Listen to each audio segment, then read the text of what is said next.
Hey, what is up, everybody? Welcome to the Retro Wrestling Review Series, Season 9, Episode 1, the season premiere. And obviously, you know that this is the season premiere because usually the first episode of any season is usually called the season premiere. So, obviously, you guys knew that. Um, and I know it's been a while since I've done the Retro Wrestling Review Series. I actually originally filmed this video. Um, a different day, like a couple of weeks ago, but then that's when my computer had went and stuff, so I don't have any access to that footage. So I'm just gonna have to do it again, which kind of sucks considering the fact for the um pay per view that I'm gonna be reviewing in this episode. Um, but let me talk about what this season is going to consist of for Retro Wrestling Review Series. In this season, I'm going to be doing a Battleground Review Series. I'm going to go over every single one. I'm going to try to do them all today. We're going to wait and see if it's going to go down that way, though. Um, and obviously, I'm going to start off with the very first Battleground, being WWE Battleground 2013. This was a pay per view that was pretty much a throwaway show in 2013. It was just randomly inserted for no reason, if you want me to be honest. Um, you know, it took place because this pay per view took place um, on October 6th, 2013. And if you don't, I believe WWE had a pay per view prior to this, like about 3 weeks beforehand on September 15th, 2013. But then after Battleground, WWE had another show, Hell in a Cell, on October 27th, 2013. Um, and it was just randomly thrown. This show was just randomly thrown in between Night of Champions and Hell in a Cell. Um, and there was really no need to throw it in there. It was just randomly thrown in. I think WWE wanted to try this experiment, so that's why they did it. They took this as like this was going to be a big show where rivalries were going to be culminated at their battleground, and it was just really weird. Um, so that's my thoughts there. Um, and yeah, they just had a very weird kind of setup to this pay per view. But let me actually go over what the actual matches are for the show. So we have a total of 9 matches on this show, one of them being on the pre-show. I'm going to go over what they are. So we have the pre-show match. We have a World Heavyweight Championship match. We have a tag team match. We have a Intercontinental Championship match. We have a Divas Championship match. We have a Rhodes Family and Jeopardy match. We have 2 singles matches on this show. Then we have a main event. The main event is going to be the WWE Championship match. I'll go over more in detail what the matches are as I progress further into this review. Um, and yeah, I'm going to start watching the show now. I'm going to structure my review, a certain way. I'm going to cover it in different takes. I'm going to cover the pre-show all in one take, and then I'm going to cover the actual show itself after each match or segment all in different takes. I hope you guys enjoy this video, and let's just get right into it. All right, so starting with the pre-show or the kickoff, they always change what they call this thing. We had the panel of Josh Matthews, The Miz, Titus O'Neil, and Tensai. Um, and obviously, these were pretty much guys that were doing nothing with WWE, so they pretty much just stuck them on the panel. I thought they all did a very good job on the panel, especially Tensai. You wouldn't think he would be it. I mean, I guess you would, but I just didn't expect it when I saw the show at the time. But obviously, the aftermath for these guys is Josh Matthews would go on to. He was temporarily, I think, the play-by-play guy commentator for SmackDown. Then he went on to pretty much just once the WWE Network was launched, host the panel for the Raw and SmackDown pre-shows, and then eventually the WWE pay-per-views. But then he finally left WWE in June of 2014, and then he went on to join TNA Impact Wrestling, which is now called GFW Impact Wrestling, and he's the play-by-play commentator on there. But then he pretty much went on to be a heel, and he just had a match at the GFW Slammiversary. So that's what's going on with Josh Matthews. As for the Miz, he was face for a while, which was really awkward that they decided to make Miz a babyface, because him as a babyface just didn't work. He didn't really fit the mold of a babyface. So then the WWE had turned him heel in November, but then he would have like this weird thing where sometimes he was a face, sometimes he was a heel. Really weird. But then eventually they fully went there as a heel because he was gone. And then he came back in June of 2014 as his movie star role now as a heel. Went on to win, the Intercontinental Championship several times, and the WWE Tag Team Championships a few times. And he pretty much in 2016, after the brand split, when he was drafted over to SmackDown, became the best then. He had some of his best mic work, some of his best heel work, probably had the run of his career. And now then he was just traded to Raw doing the Superstar shakeup.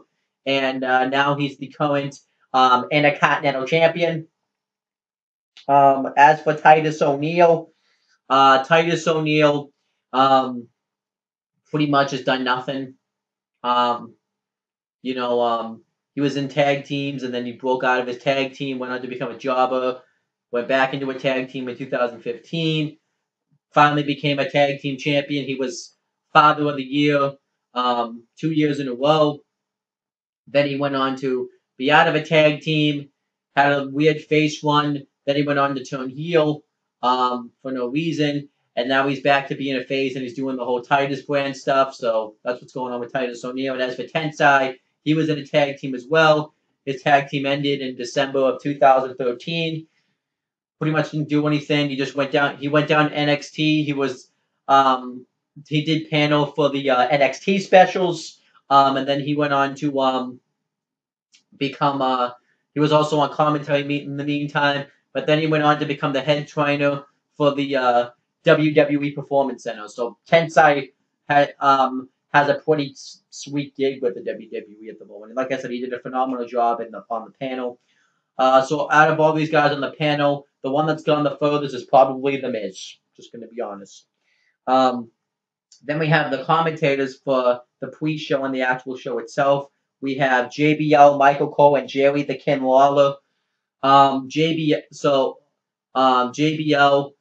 he went on to he was the heel commentator in WWE around this time, and he still is the heel commentator. But after the brand split, he went on to become the heel commentator on SmackDown and showed how much of a piece of crap that he is, and he's a terrible commentator still. Michael Cole continued to be the play-by-play guy for WWE. Then he went on after the brand split to become the play-by-play guy for Monday Night Raw. And Jerry the King Lawler did commentary on the main shows for a while. Then eventually they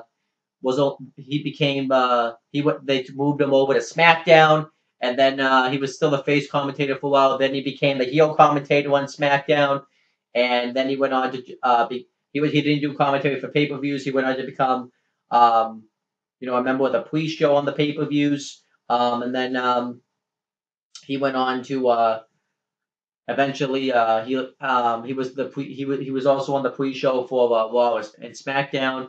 Then he went on. He was out of WWE, and he was out of commentary pretty much. Then they ended the pre-shows, and I guess he's not signed with WWE anymore. I'm not exactly sure what. I'm actually going to look this up, but I'm not exactly sure what Jerry the King Lawler's status in WWE is.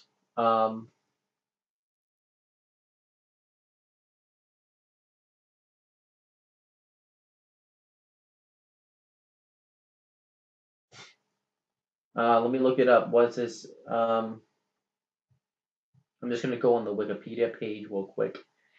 It says...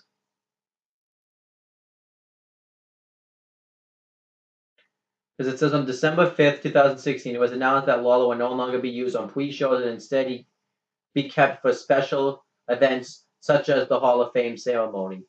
And then yeah, pretty much he did commentate for the Royal Rumble match in 2017. He did commentary at WrestleMania 33. He commentated a match on there, so I think they're going to use him on special occasions. He did host the Hall of Fame ceremony, so I guess they're just going to use Jerry the King Lawler on special occasions because he is getting older. And even though his commentary wasn't the greatest at the time, I definitely miss hearing Jerry the King Lawler on commentary still. So that's what Jerry the King Lawler was gone though. So now on to the actual pre-show itself.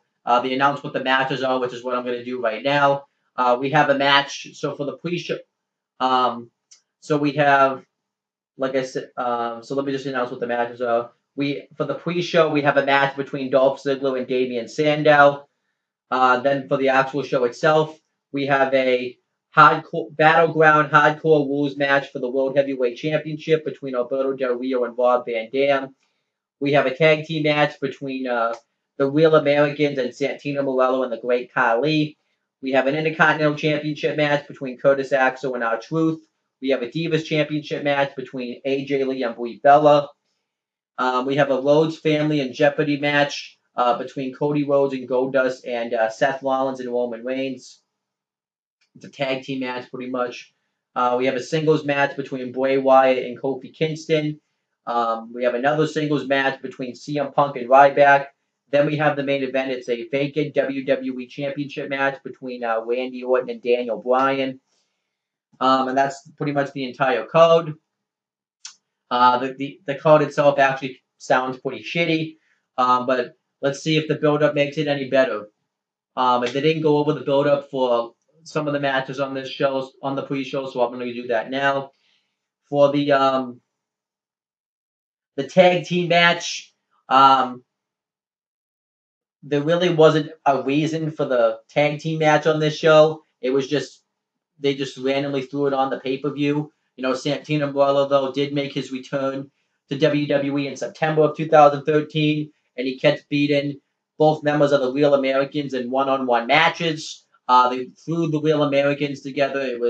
It consisted at the time of Antonio Cesaro and Jack Swagger. You know, they brought Zeb Coulter in to be Jack Swagger's manager, and they did this whole thing where they wanted to get rid of people sneaking across the borders. So then eventually, when Jack Swagger was kind of not really suspended, but he was off TV for a while for personal reasons, he brought in Antonio Cesaro, which really didn't make any sense because Antonio Cesaro was somebody that always hated America, but yet then he was brought in doing this thing.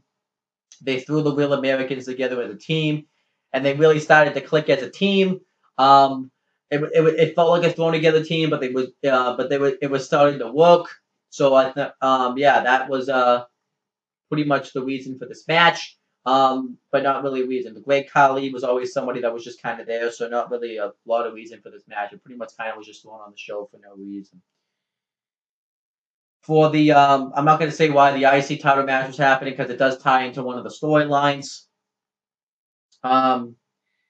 The reason why the World Heavyweight Championship match was happening was because Alberto Del Rio had won the World Heavyweight Championship at Payback 2013. He defeated Dolph Ziggler for the World Heavyweight Championship and, pretty much at the big heel turn. And meanwhile, Rob Van Dam made his WWE return at Money in the Bank 2013. And, RVD and Del Rio had a few matches. RVD was able to knock off Alberto Del Rio in a non-championship match on an episode of Monday Night Raw. And afterwards, Alberto Del Rio ended up turning on his personal ring announcer, Ricardo Rodriguez. He beat the crap out of him.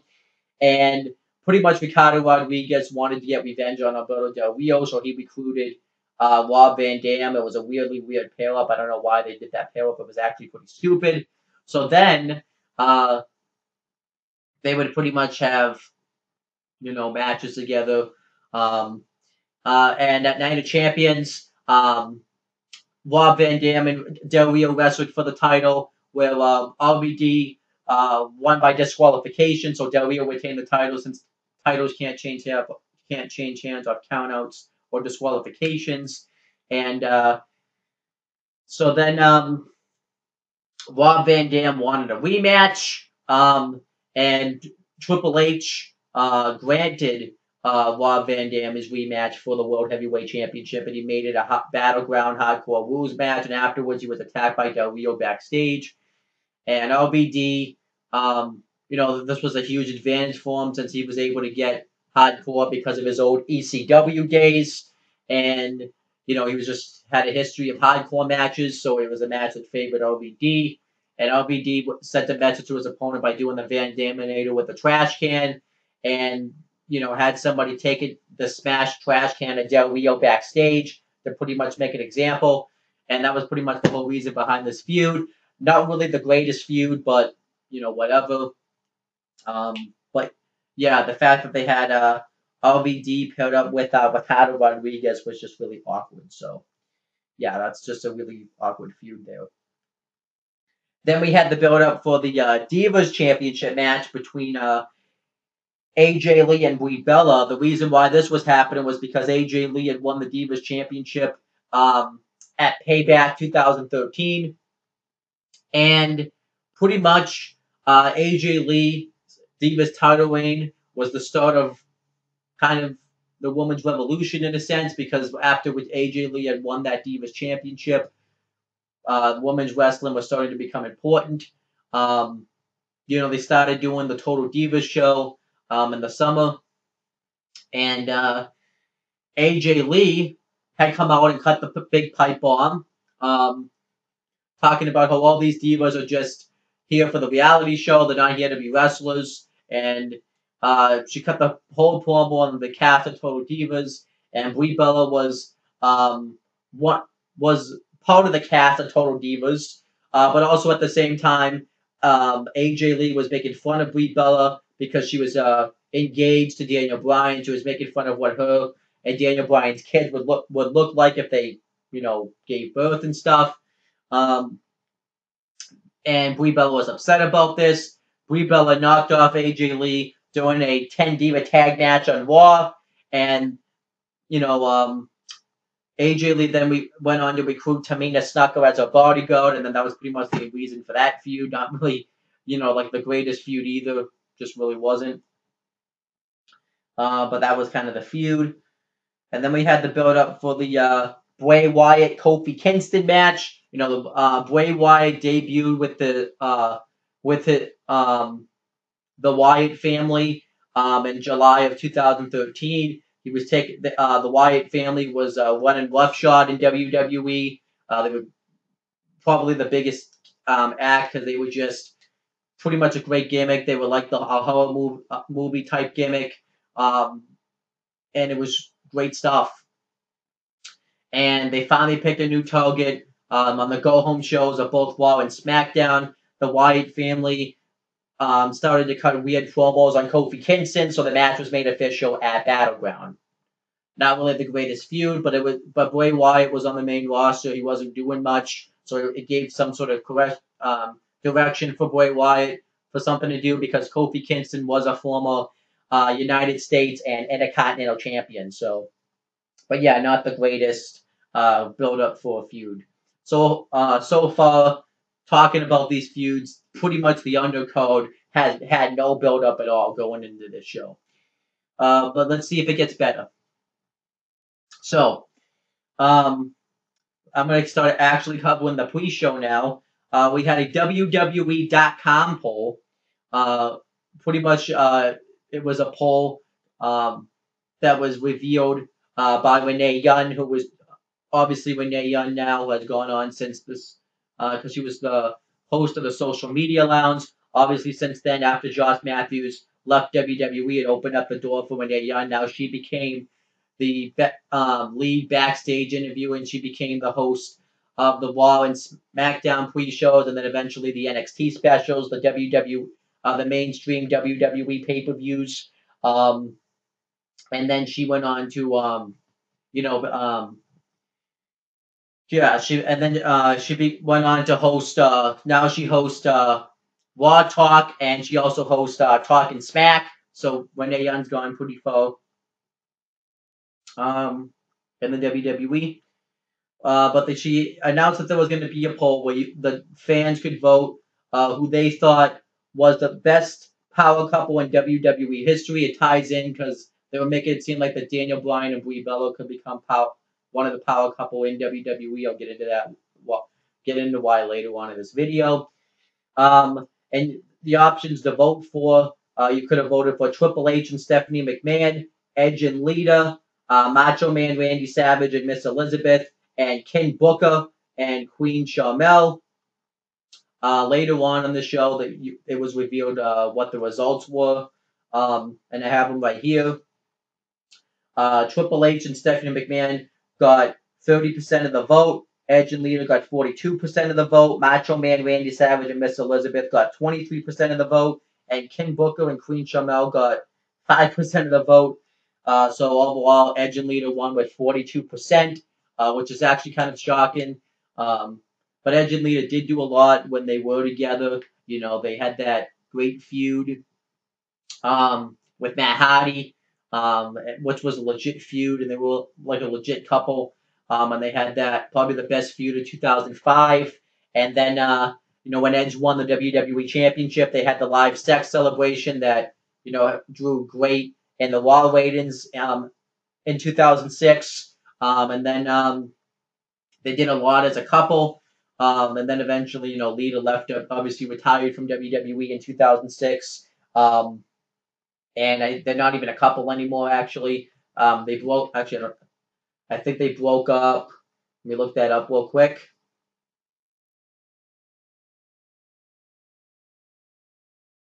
They broke up.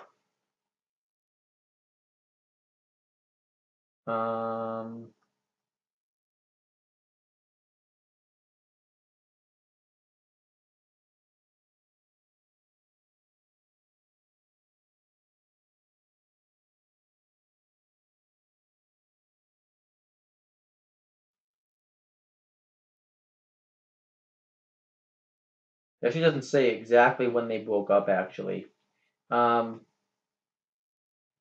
it doesn't say. It just says on December. Because then it just goes into what Edge's next relationship was. So it doesn't exactly say when Edge and Lita broke up. But yeah, it was definitely. I would have thought Triple H and Stephanie McMahon won because they legitimately were a power couple. After everything they had done with the McMahon Helmsley out, the Authority eventually, but and obviously they were pretty much a WWE power couple. They ran WWE. You would have thought they won, but they didn't. So I thought that was interesting. So let me talk about the build up. Then we have the build up for the feud between CM Punk and Ryback. The reason why this feud was happening was because at Money in the Bank, it's not gonna make sense at first if you don't know the story why I'm talking about this first, but then it will eventually. At Money in the Bank 2013, CM Punk. Well, actually, that's not the start of it. So CM Punk and Paul Heyman were pretty much the closest friends in WWE. CM Punk came into WWE in Ohio Valley Wrestling like in 2005, and 2000. WWE really didn't see a whole lot in CM Punk, and they were going to release CM Punk, but Paul Heyman, helped CM Punk out. Paul Heyman saw something in CM Punk, and he told WWE to take a chance on CM Punk, and they did. And CM Punk has said in his documentary that he owes his career to Paul Heyman because he pretty much helped make him a star. And pretty much CM Punk got his big break with WWE in 2006. He joined the ECW brand, which was run by Paul Heyman storyline wise. And, CM Punk was originally at December to December 2006 supposed to win the ECW championship. Paul Heyman had pushed for it, but WWE didn't want to go for it. And Paul Heyman ended up leaving WWE in 2006, 2007 ish. And then during Paul Heyman's absence, CM Punk went on to become a huge star in WWE. He won the Money in the Bank ladder match a ton of times. He, he had become a two-time Money in the Bank winner. He was a three-time World Heavyweight Champion, and Intercontinental Champion, World Tag Team Champion, and then eventually, CM Punk in 2011 became a huge star, starting to cut in his he cut his huge pipe bomb promo. Became a two-time WWE champion. And during his CM Punk's WWE Championship reign in May of 2012, Paul Heyman made his return to WWE, and eventually, everyone, it had been in the talks whether or not Paul Heyman and CM Punk were going to do some business together. Well, CM Punk, when he turned heel in July of 2012, which was still stupid and still shouldn't have happened, it was in the perfect placement for it. And then in September of 2012, it was September of 2012. CM Punk and Paul Heyman finally associated themselves with each other. CM Punk became a Paul Heyman client, a Paul Heyman guy, and they did great things together. CM Punk became, he was the WWE champion for 434 days, the longest WWE champion of the modern era. And then eventually, though, in 2013, CM Punk started to lose. He lost his WWE Championship at the Royal Rumble of 2013. He lost his rematch at Elimination Chamber. Then he lost his WrestleMania match. And then CM Punk afterwards went soul searching. And then Paul Heyman, while during CM Punk's absence, went and found a new client, being Curtis Axel. But he still talked about how CM Punk was his client and how he was the best in the world. That was CM Punk's whole stick. And then Paul Heyman, CM Punk returned at Payback 2013 and had his match. And CM Punk pretty much told Paul Heyman that he's not a Paul Heyman client. He said he's always going to be a Paul Heyman guy, but he wanted to do the WWE all by himself. And obviously, I think secretly it ate away at Paul Heyman. One of Paul Heyman's clients came out and attacked CM Punk. CM Punk thought that Paul Heyman had something to do with it. Then we found out that, but Paul Heyman said he didn't. So CM Punk, trusted him. But then at Money in the Bank 2013, CM Punk was on the verge of winning the All-Star Money in the Bank ladder match, and Paul Heyman screwed him out of the WWE Championship. Paul Heyman had finally turned his back on CM Punk, which was really shocking. People obviously saw it coming. We knew it was coming, but it was a great turn, and it made sense. It was a great story to tell.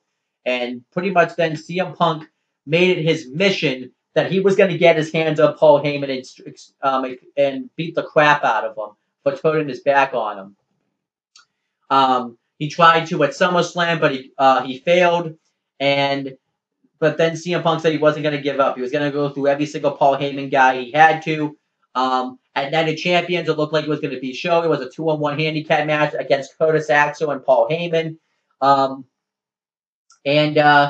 CM Punk was able to get through Curtis Axel. He was well on his way. He was beating the crap out of Paul Heyman, and he was well on his way on putting away Paul Heyman.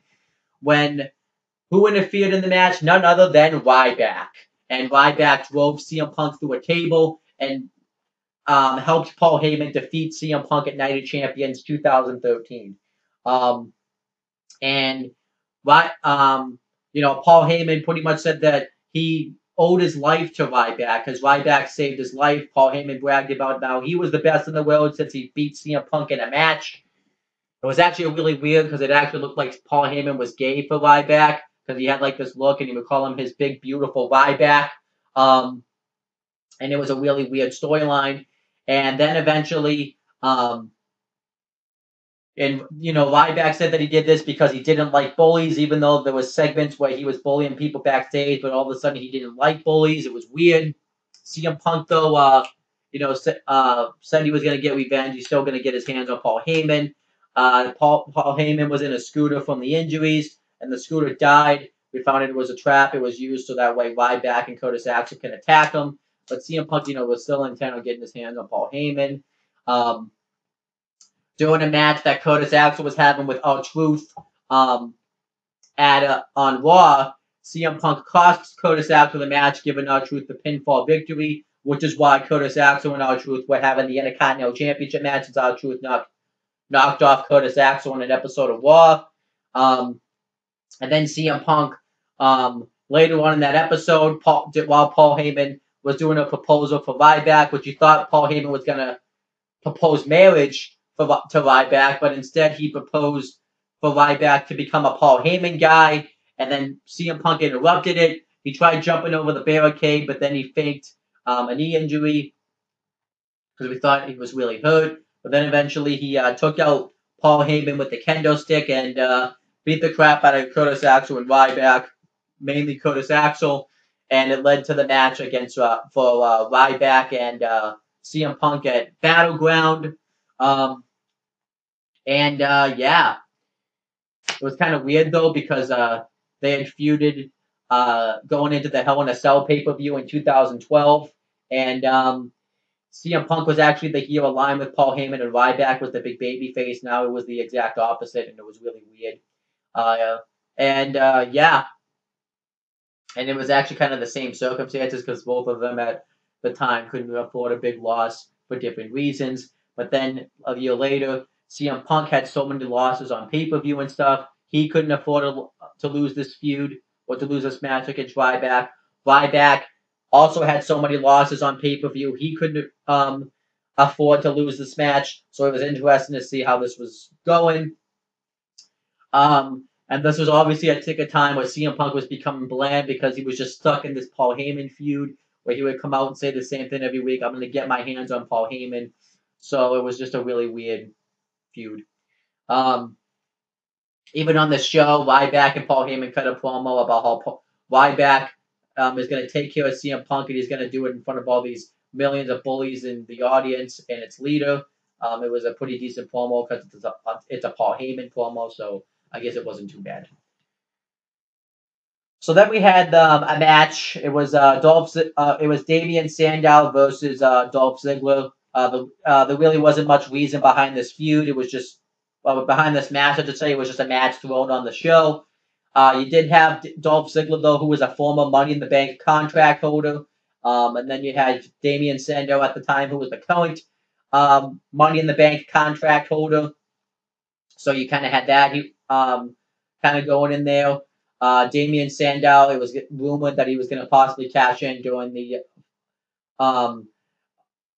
his Money in the Bank contract during the World Heavyweight Championship match on the show. And before the match, Damian Sandow comes out and cuts a promo, and he says that Abraham Lincoln once said that hard work, and progress will allow you to achieve victory and have huge accomplishments. And he said that he's going to show that tonight. And he says that tonight, after he disposes of Dolph Ziggler, this is not going to be the last time you see him because he pretty much says that he plans on cashing in Money in the Bank against whoever wins the Battleground Hardcore Rules World Heavyweight Championship match. And yeah, that was his promo. Very good promo. Really weird the words that he uses because it kind of defines what his career became. I'll get to that in a second. We had the match. It's a pretty average match. Dolph Ziggler gets the advantage with the drop kick, and he pretty much out wrestles Damian Sandow at first. And then Sandow gets the advantage. He hits a wicked Irish. Well, Ziggler also too hit like 10 elbow drops in a row and a back body drop before that. And then Sandow hits an Irish whip, driving Ziggler over the ropes. And Sandow dominates the match for a while. Ziggler tries to catch him with a roll-up, but then Sandow kicks out of it and hits a wicked clothesline on him. and he continued to dominate Ziggler. He hits a Russian leg sweep and the Komito Akiet, and still can't get the pinfall victory on Ziggler.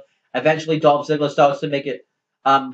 When Sandow tries to go off the top turnbuckle, Ziggler hits a drop, catches him with a drop kick, and then Ziggler starts making his comeback. He hits a neck breaker on Sandow, covers him. Sandow kicks out, and then Sandow hits another Irish whip in the corner, and goes for the neck breaker. Ziggler counters into the famouser, covers him. Sandow kicks out, and then Sandow hits a suplex on Ziggler. He exposes it. He takes off his knee pad, exposes his knee, hits a knee drop on Ziggler, covers him. Ziggler kicks out. And then eventually, when Sandow goes to bounce off the ropes, he lands on his knee, but it was exposed, and his knee gets taken out. Ziggler tries to roll him up for the win, but Sandow kicks out. And then Ziggler goes after the knee and hits the zigzag for the win. What a great way to make your Money in the Bank contract holder look strong by having him lose all the time, which was a constant thing for Damien Sandow. And the aftermath of this was Dolph Ziggler pretty much stayed in the same spot. They pretty much had buried him because when he was World Heavyweight Champion after he cashed in on Alberto Del Rio the night after WrestleMania 29, he got a concussion from Jack Swagger, which wasn't his fault. And then eventually he would go on to pretty much he returned, lost his title to Del Rio at Payback, and then he had his rematch for it at Money in the Bank. Never got another opportunity at it, and he pretty much stayed in the same spot. He was kind of in jobber to lower mid-card territory. Eventually, though, he started to just become a mid-card purgatory. He would win an Intercontinental Championship every now and then. It would look like he would get a push, but it wouldn't happen. It was really stupid. And right now, Dolph Ziggler's on SmackDown as a heel, and it's just being buried even more. They've really ruined Dolph Ziggler. Damien Sandow, it's even worse. Damien Sandow went on to he wouldn't cash in on the show. Spoiler alert. They tried to say that his knee was hurt too much, so he couldn't come out and capitalize, which was stupid. Then eventually he would go to cash in the night after Hell in a Cell, to which he lost.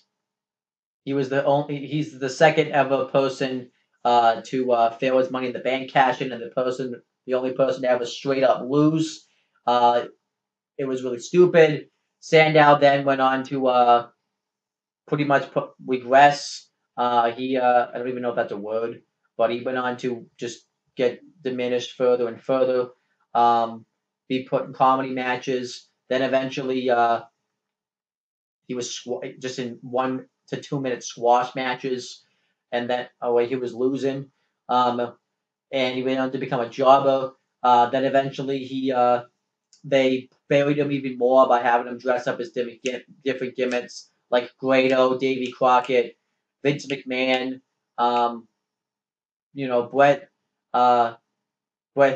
Hart, and eventually though there finally was one that worked. Damien Mizdow. He was the stunt double for The Miz. Originally, this was supposed to be a one-off thing, but then Damien Sandow made something out of that, and it was great. He would mimic all of The Miz's moves, and it really worked for him. And, it looked like he was going to get this big face one after his thing with The Miz. At WrestleMania 31, he was in the Andre the Giant Memorial Battle Royal, and he lost, where it looked like where he should have won. He lost his feud with The Miz, which was even stupider. And, then he finally gets over, right? Finally gets over, then they just put him right back in the costumes. They have him become a parody for Macho Man Randy Savage, and becomes Macho Mandow, and he does the pair up with Curtis Axel, and they become the parody of the Mega Powers, because Curtis Axel at the time was portraying Hulk Hogan when he was Axelmania. It was really stupid. And then eventually, after Hulk Hogan's scandal got released, they had to end that tag team. Damien Sandow really was never seen on Raw that much afterwards. Then he was pretty much never really seen that much. Then he was released in May of 2016. and then eventually he went on to become a POT. He signed with TNA Impact Wrestling. He won. He became the first ever Impact Grand Champion at TNA Bound for Glory 2016. Then he went on to lose the championship. I forget exactly when. And then he became the Liberace gimmick, and TNA started to really drop the ball with him. And then eventually he just announced he's pretty much taking a break from professional wrestling. What a misutilized talent Damian Sandow became to be. He could have been someone phenomenal, and then they ruined him. And they have also ruined Dolph Ziggler, two talent that had a big triple poke in WWE. Just give me a second. I gotta get my Choju. I didn't think I was gonna be talking for this long.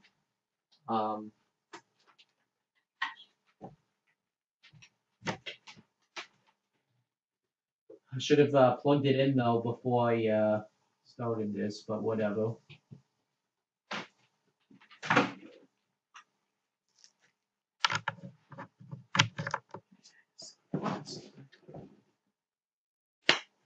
So next, they talked about the Rhodes family and Jeopardy match build up. The reason why this match was happening was because at SummerSlam 2013, Triple H ended up turning heel. Sorry, Triple H ended up turning heel, and he became the big heel. And Triple H and Stephanie McMahon became the big heel authority figures with the corporate WWE champion Randy Orton. Pretty much anybody that went against them got punished for it. Cody Rhodes ended up being one of them. And Triple H told Cody Rhodes that he was going to have a match with Randy Orton, and if Cody Rhodes lost, he would be fired. Cody Rhodes, too, had just turned babyface, and this really helped validate him as a babyface. And Randy Orton went on to win the match, and Cody Rhodes was fired from WWE. So then, Goldust got the opportunity to fight for Randy Orton for Cody Rhodes' job. So he had a match with Randy Orton. If Goldust won, Cody Rhodes would get his job back. Goldust lost. And then backstage, Stephanie McMahon fired Goldust, even though it really didn't make any sense because we knew he wasn't really working for the company really all that much. So then, the American Dream, Dusty Rhodes, had the opportunity to get one of them their jobs back. Stephanie McMahon had to pick between them, and Dusty Rhodes said wasn't going to have that, so he told her to go to hell. So then Stephanie McMahon threatened that the Shield was going to come out and beat the crap out of Dusty Rhodes. But if Big Show didn't knock him out, Big Show knocked him out, and this lit a fire under Cody Rhodes and Goldust. So while the Shield was making an entrance before a match on Monday Night Raw, Cody Rhodes and Goldust rushed the ring and attacked the Shield, and they had to be held back by security and thrown out, and it was awesome. So then on the Go Home show of Raw, the Authority had a segment with the Rhodes family, and the Authority announced that Cody Rhodes and Goldust would get a chance to get their one final chance to get their jobs back at Battleground. If they could defeat the WWE Tag Team Champions at the time, Seth Rollins and Roman Reigns, they would get their jobs back. But if they lost, the American Dream, Dusty Rhodes at the time was like the head trainer down in NXT. If he lost, he would lose that job, and the Rhodes family would never work in WWE ever again. And the American Dream, Dusty Rhodes, used his exact words, agreed to the stipulation if they put him in his boy's corner, and he would be their Huckleberry all night long. Great promo by Dusty Rhodes. And Stephanie McMahon says, "You're on, and then she would say, but it looks like you're looking for a fight, Dream. Be careful what you wish for." And then the Shield would attack the Rhodes family. Roman Reigns speared Goldust. They hit the triple powerbomb on Cody Rhodes. They beat down Dusty Rhodes. They didn't do a lot with him, obviously, because he wasn't in win shape. but it ended up being great. The Rhodes family had to conquer the Shield, and the Shield was dominating WWE at the time, taking everybody out. You had, obviously, like I said, they took everybody out, legends, and they had the Shield. Rollins and Reigns were the tag team champions, and you had Dean Ambrose, who at the time was the United States champion. The Shield was pretty much um, the faction for the Authority, so it was great. This was a great build-up feud.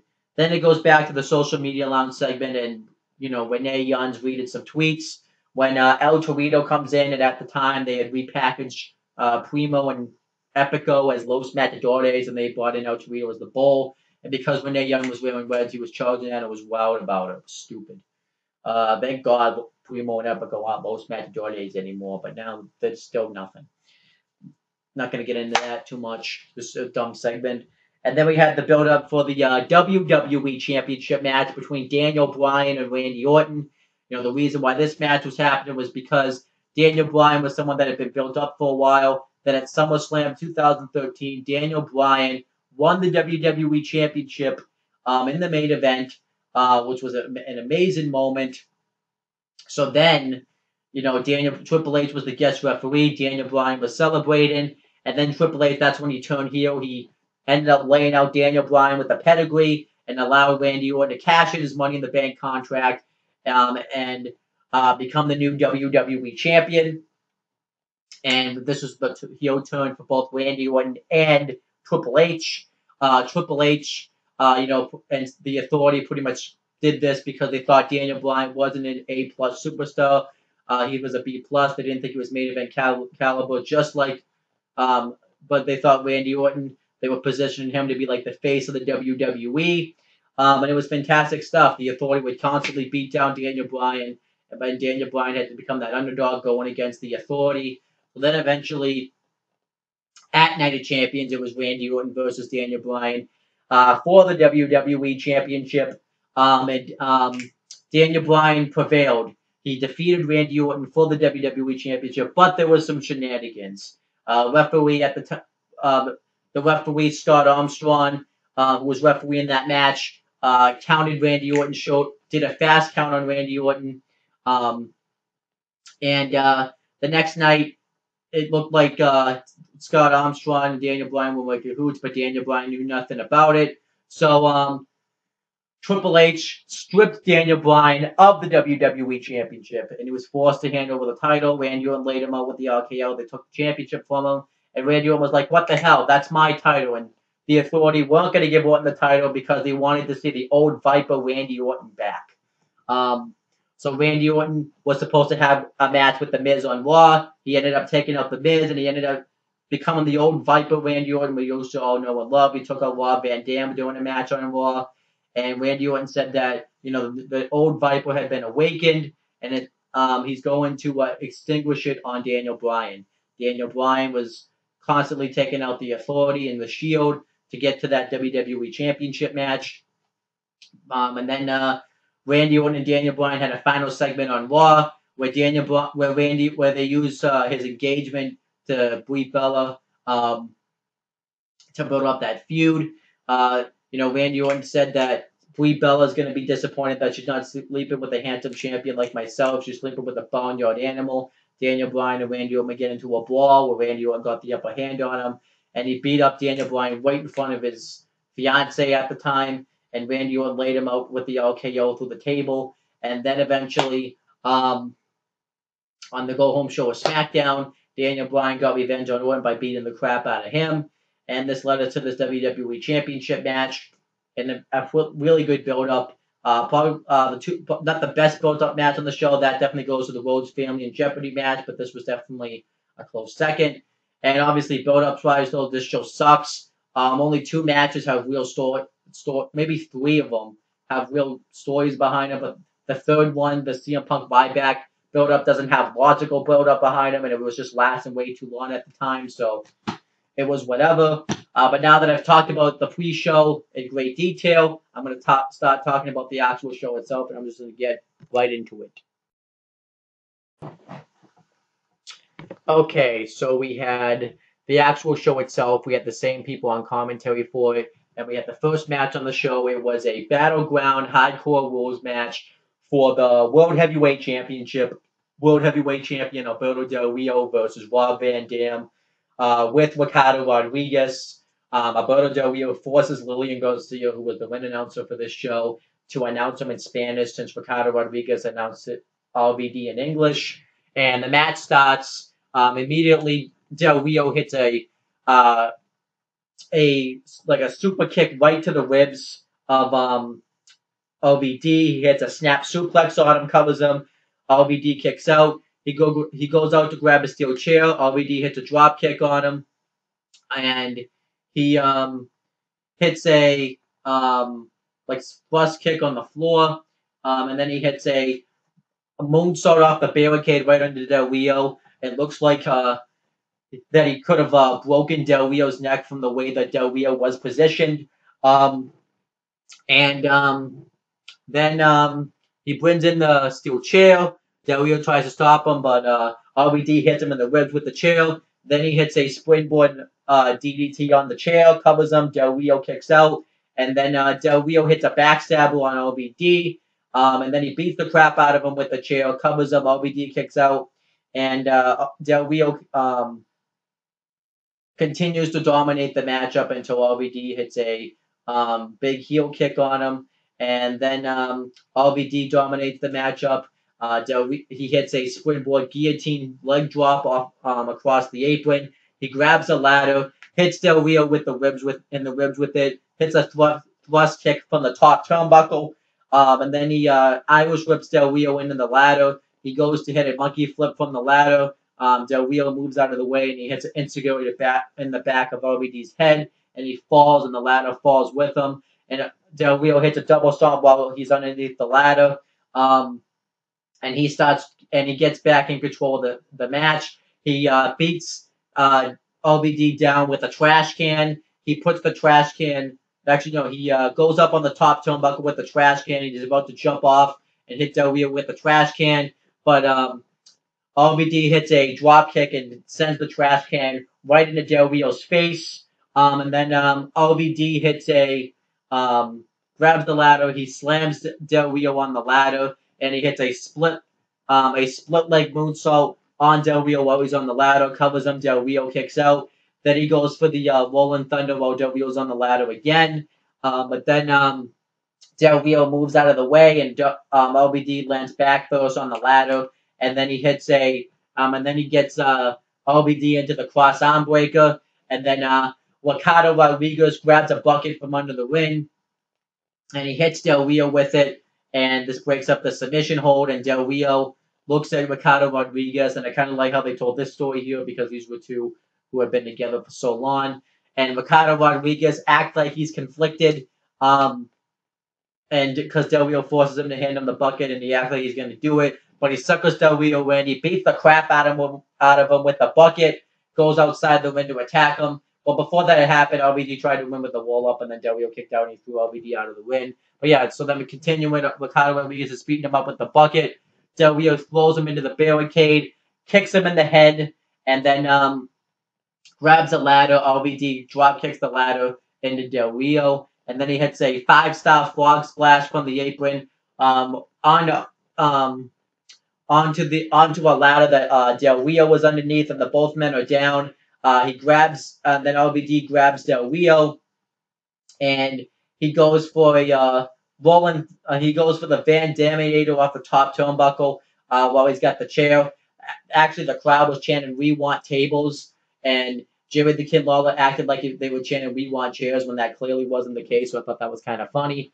And he goes for the Van Daminator, but Del Rio moves out of the way. RVD misses and hits the back of his head on the floor onto the mat.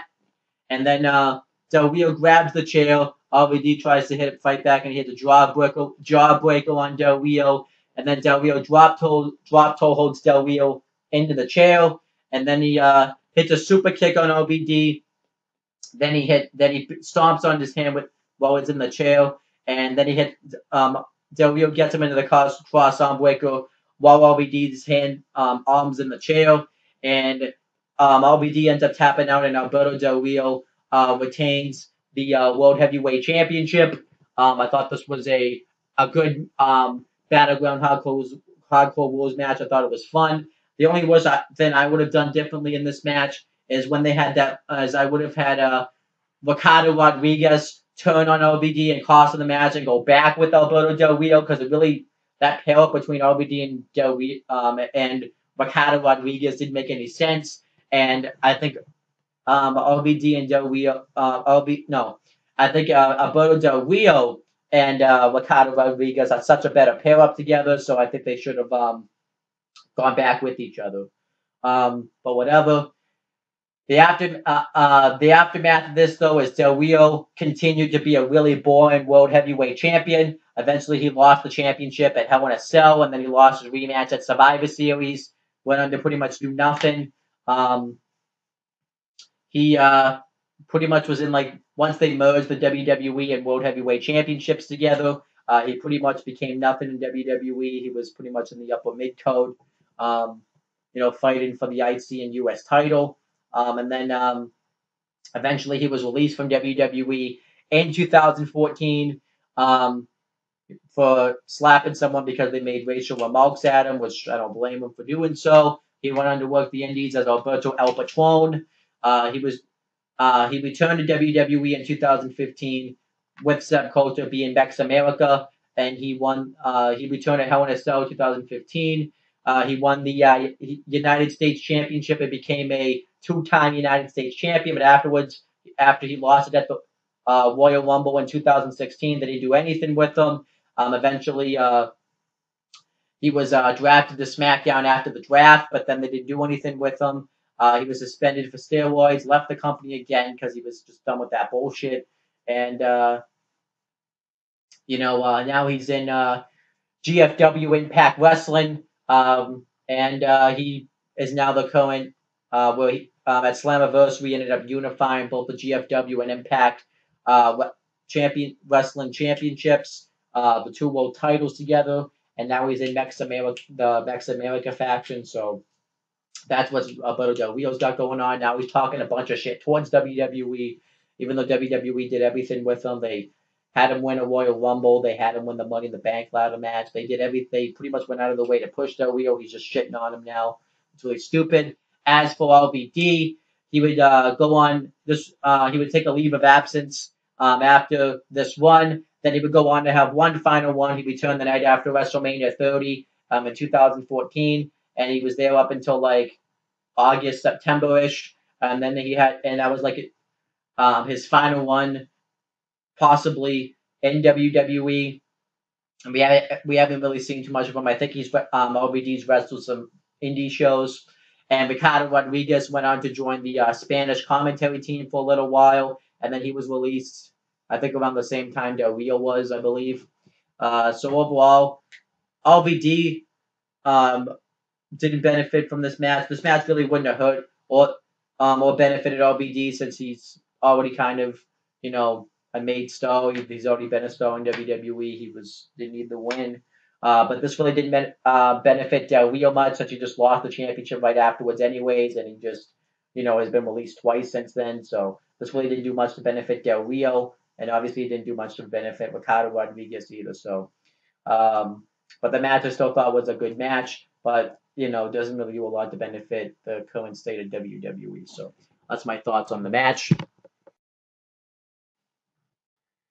Okay, so next, the Real Americans are backstage, and Zeb Coulter's cutting a promo talking about how Buffalo, New York, isn't famous for anything. All it's famous for is its chicken wings, and all that he sees is a bunch of illegal Americans in the state, and all these Hispanics remind him of Alberto Del Rio, which I thought was funny.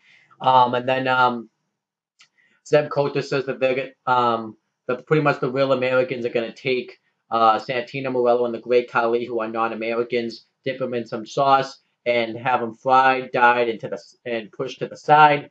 And then he says, everybody put your hands over our heart and say along with us, we the people. Thought it was actually a pretty good promo.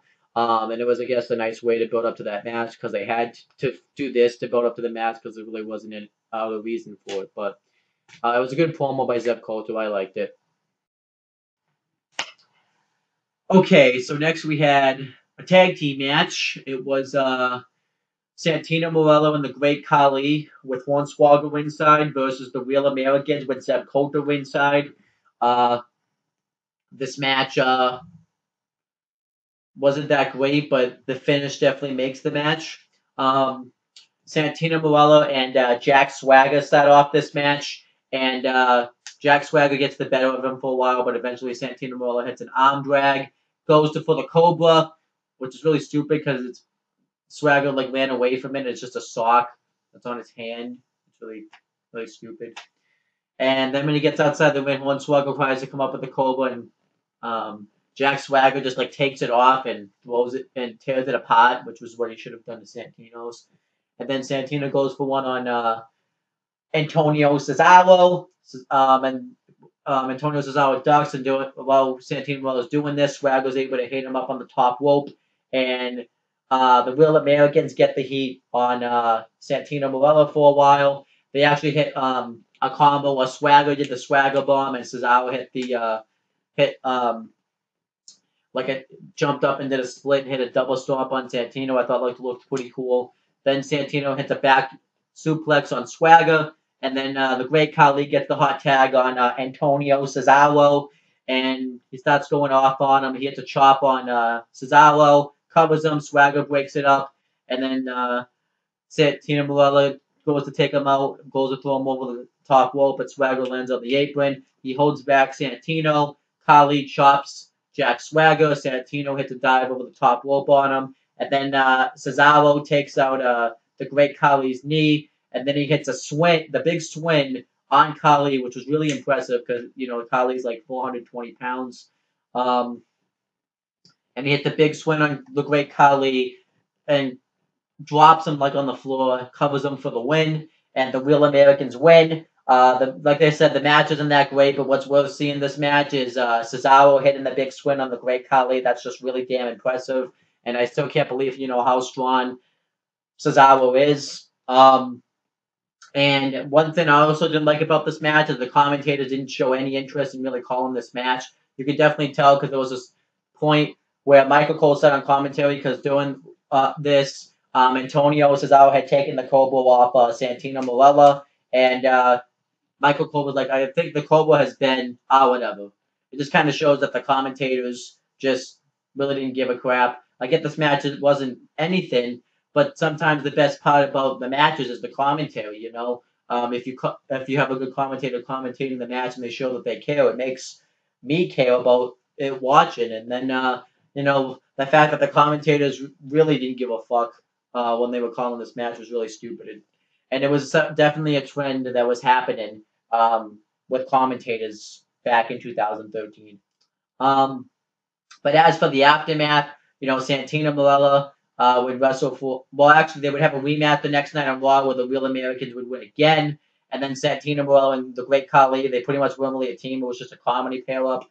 Great Khali finished his time in WWE. He was released in October of 2014. Santino Morella had to retire from the ring due to a neck injury. He was retired in 2014.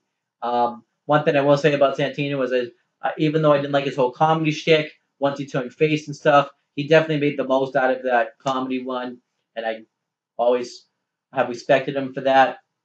But then, for some odd reason, they released him for no reason in 2016, I believe, where they could have used him in a non-wrestling role, which was really stupid. And then, so that was what happened. Hornswoggle got released in 2016 as well, and now he's in TNA, well, GFW Impact Wrestling, I'm sorry, as just Swoggle, and he's having like a lame feud on there, whatever. And as for the Real Americans, they went on to have a really good run as a tag team. They would always be in contention for the WWE Tag Team Championships, but they wouldn't quite win those championships. Um, I really wish they could have gotten a nice WWE Tag Team title run, but it was just never happened. Then eventually, Antonio Cesaro's name got shortened to Cesaro, which is why it's weird for me to call him Antonio Cesaro when I watch one of his matches back. Cesaro competed in the Elimination Chamber match, and Elimination Chamber to to become WWE World Heavyweight Champion. Lasted till the Final Four. Jack Swagger wrestled for the IC title on that show. And then they started to tease a split in the Real Americans. And then at WrestleMania 30, they finally split after the WWE Tag Team Championship match, which Cesaro had laid out Swagger with a big swing. And then Cesaro went on to win the first ever Andre the Giant Memorial Battle Royal, which was an awesome moment. And then he ended up hitting that great body slam on the Big Show, body slamming him out of the ring. And then, Cesaro became a Paul Heyman guy. And they had a Cesaro, when they should have turned Cesaro face, even though he was getting a reaction, they had just aligned Cesaro with the guy that was aligned with Brock Lesnar, who had just conquered the Undertaker's undefeated streak. That was actually pretty stupid because it was a big heel thing to do, but it was nice because you get to see Paul Heyman and Zeb Coulter cut promos on each other. But then, but then they just they had like a triple threat match with RVD included, elimination and Extreme Rules in 2014, and then the feud randomly ended. Cesaro did his thing as a Paul Heyman guy. Jack Swagger and Zeb Coulter did their thing. Swagger and Coulter pretty much were doing nothing. They turned Swagger face in June of 2014, and after his face run, he really didn't do anything. Zeb Coulter was taken out off TV in December of 2014, so he was gone for a while.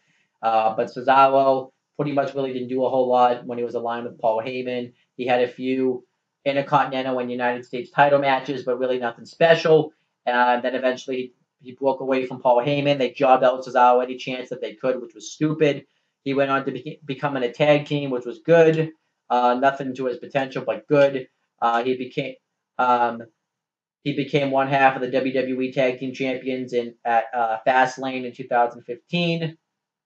Successfully defending the tag titles at the WrestleMania 31 kickoff show, and then him and his partner lost the tag team titles at Extreme Rules 2015. They would have the rematches for him. Then his partner got hurt, so then Cesaro was left going solo. He had some great matches for the United States title, and ended up turning face. Well, he was already face with his partner, but it really validated him. But he was always having great matches, but they wouldn't quite give him that big victory. Then he was injured in November of 2014. He returned the night after. Meanwhile, though, Jack Swagger was very stagnant, not doing anything. Eventually, when Zeb Coulter returned with Alberto Del Rio under Mex America, he had a feud with Alberto Del Rio, since Zeb Coulter was with Del Rio and stuff. Del Rio turned on Zeb Coulter. We never saw on WWE television again. And then Jack Swagger lost a chairs match for the U.S. title with tables, ladders, and chairs to TLC for sure in 2015 for the U.S. title. And then, meanwhile, Cesaro returned the night after WrestleMania 32. Had some great Intercontinental Championship matches with The Miz, but didn't quite win the championship. He was being used better, but he was still kind of floundering. Eventually, now he's in a tag team where he's actually being used very well, and he's now a three-time and currently the one half of the WWE Raw Tag Team Champions. After the brand split, he was drafted to Raw, and he's being used better. Jack Swagger was drafted to originally to Raw after the brand split, but then he found his career wasn't going anywhere in Raw, so they traded him to SmackDown. Had like one final push, had a match. His last match I saw him have was a match at No Mercy. That was his last pay-per-view match actually in 2016. Then he had one final one on SmackDown. Then he kind of worked pretty much as a jobber. He only worked main events, which was like the jobber show for SmackDown. Then he requested his release in February of 2017. Zeb Coulter though went on to be released in May of 2016, and now he's back with GFW Impact Wrestling, and he's like one of the bookers there or something. I don't know, but whatever. Now he's working under his real name, Dutch Mantel, And yeah. So overall, this short-term wise, this match benefited nobody. And long-term wise, you could say it didn't benefit anybody either. It certainly didn't benefit Jack Swagger. It didn't benefit um, Antonio Cesaro until his career really didn't take off until later on. Zeb Coulter certainly didn't benefit Santino Marella and the Great Khali. They would have been a comedy team regardless anyways, but whatever. But the match definitely is worth seeing for us, seeing Antonio Cesaro hit the big swing on the Great Khali. That is awesome. But other than that, nothing else really worth seeing in this match. Okay, so next match was an Intercontinental Championship match. Intercontinental Champion Curtis Axel with Paul Heyman ringside versus R-Truth. This match was really boring. It was really bad. Just did not belong on a pay-per-view. It was boring. R-Truth dominates like the first half of the matchup. He clotheslines Axel outside the ring. He hits a clothesline from the apron, and then he puts him back in. And then Axel drives him back first into the barricade twice, and then he starts dominating the matchup. He hits a clothesline on him, and then R-Truth starts to make his comeback. He hits a scissor kick on Axel, covers him. Axel kicks out, and then he hits like a front face suplex or something. I forget the name of the move. Axel kicks out. Then R-Truth goes for the pay dirt. Axel holds on to the ropes and prevents it from happening. And then he goes for the his like neck breaker move. R-Truth kicks him in the ribs, and then Truth goes to charge at him. Axel drops him like face first in the turnbuckle, and then Axel hits like the neck breaker on him for the win, and he retains the Intercontinental Championship. This match was boring. Nobody cared about it. Fans were chanting boring, and they even chanted JBL at it. So it was whatever. After this, the aftermath is Curtis Axel would go on to lose the Intercontinental Championship in November in pretty embarrassing fashion. He didn't even lose it on pay-per-view. He lost it on an episode of Raw. Then he lost his rematch at Survivor Series. He formed a tag team with Ryback called Ryback, which kind of gives you a spoiler what happens with a little bit about what happens with Ryback. Then when Ryback got injured, the tag team disbanded. He went on to become a jobber. You never saw him really all that much. And then, he was supposed to compete in the 2015 Royal Rumble match, but then he was attacked beforehand, which started the whole thing where he was never eliminated because he was never in it. And then he went on to do his Axelmania thing. Had his confrontation with Hulk Hogan and Snoop Dogg where he got jobbed out. He was the first one eliminated at WrestleMania 31 from the Andre the Giant Memorial Battle Royal, which was stupid. A bunch of superstars picked him up and tossed him out. And then he went on to form his tag team with Damien Sandow, where he became Macho Mandow. They were the parody of the Mega Powers. But obviously, because Hogan's thing got leaked out, that didn't. He couldn't be Axelmania anymore, so Curtis Axel just went on to continue to be a jobber. Then he went on to form the Social Outcasts. That was pretty much a jobber faction, and that didn't really do anything for him. Then he was drafted to Raw after the brand split, and he got into a feud with Bo Dallas that could have helped him somewhat. He's in his hometown. He cuts the best promo of his WWE career, and he loses in embarrassing fashion in his hometown, which was really stupid. Then Curtis Axel went on to do nothing as a babyface, and then now he's recently aligned himself. Him and Bo Dallas aligned himself with The Miz as The Miz Charge, and he's at least getting TV time on Raw, but that really isn't saying that much, so that's pretty stupid. And then I'm not saying Curtis Axel's like a great talent, but he is somewhat of a talent. They really don't utilize him to his potential. He could be a good mid-card wrestler. He's nowhere the level of Mr. Perfect, his dad. Nowhere near that level. He's very bland. He's very average on the mic, but he can talk when he can. He proved that when he was in his hometown. He cut the best promo in his career, and had really good mic skills in that. But other than that, sometimes he's just really bland on the mic. He's a basic wrestler in the ring. He's nothing fancy, but he's a decent wrestler. I definitely think that they should really start using Curtis Axel to his potential. I do appreciate it that especially since he stuck it out with the company this long. But anyhow, that's what happened with Curtis Axel. As for R-Truth, pretty much stayed in the same spot for a while. Had this whole gimmick where he got confused with that he was in matches when he wasn't. It got really old. And he just does a lot of goofy stuff. He went on to form a tag team with Goldust known as the Golden Truth. That was pretty much a comedy team. And then he did that in 2016. And then in 2017 recently, which is this year, Goldust turned on him, and now he's in actually a pretty interesting feud with Goldust, but R-Truth really has done nothing in this company, so it is what it is. Nothing else really to say. So nobody benefited from this match long-term wise at all, not even short-term wise. R-Truth was off TV within a few weeks, and Curtis Axel was off TV Curtis Axel had lost his title within like a month, so nobody benefited from this match. Okay, so next match was a Divas Championship match. Divas champion AJ Lee with Tamina Snuka inside versus Brie Bella with Nikki Bella inside. The match starts off. Brie Bella kicks AJ Lee's ass in the beginning of it. She goes to attack her on the outside. Tamina Snuka stands in her way. So AJ Lee's able to kind of escape and roll back into the ring. But Brie Bella's able to catch her. She continues to beat the crap out of AJ Lee. She has a drop kick from the middle turnbuckle. Then she goes to hit a move off the apron, but AJ Lee catches her. She kicks her knee out, throws her into the arm first into the steel post, and AJ Lee starts to tug at the arm of Brie Bella. She just really starts to go after it, and Brie Bella tried to hit a DDT. AJ Lee counted into an arm DDT or something like that, and then Brie Bella.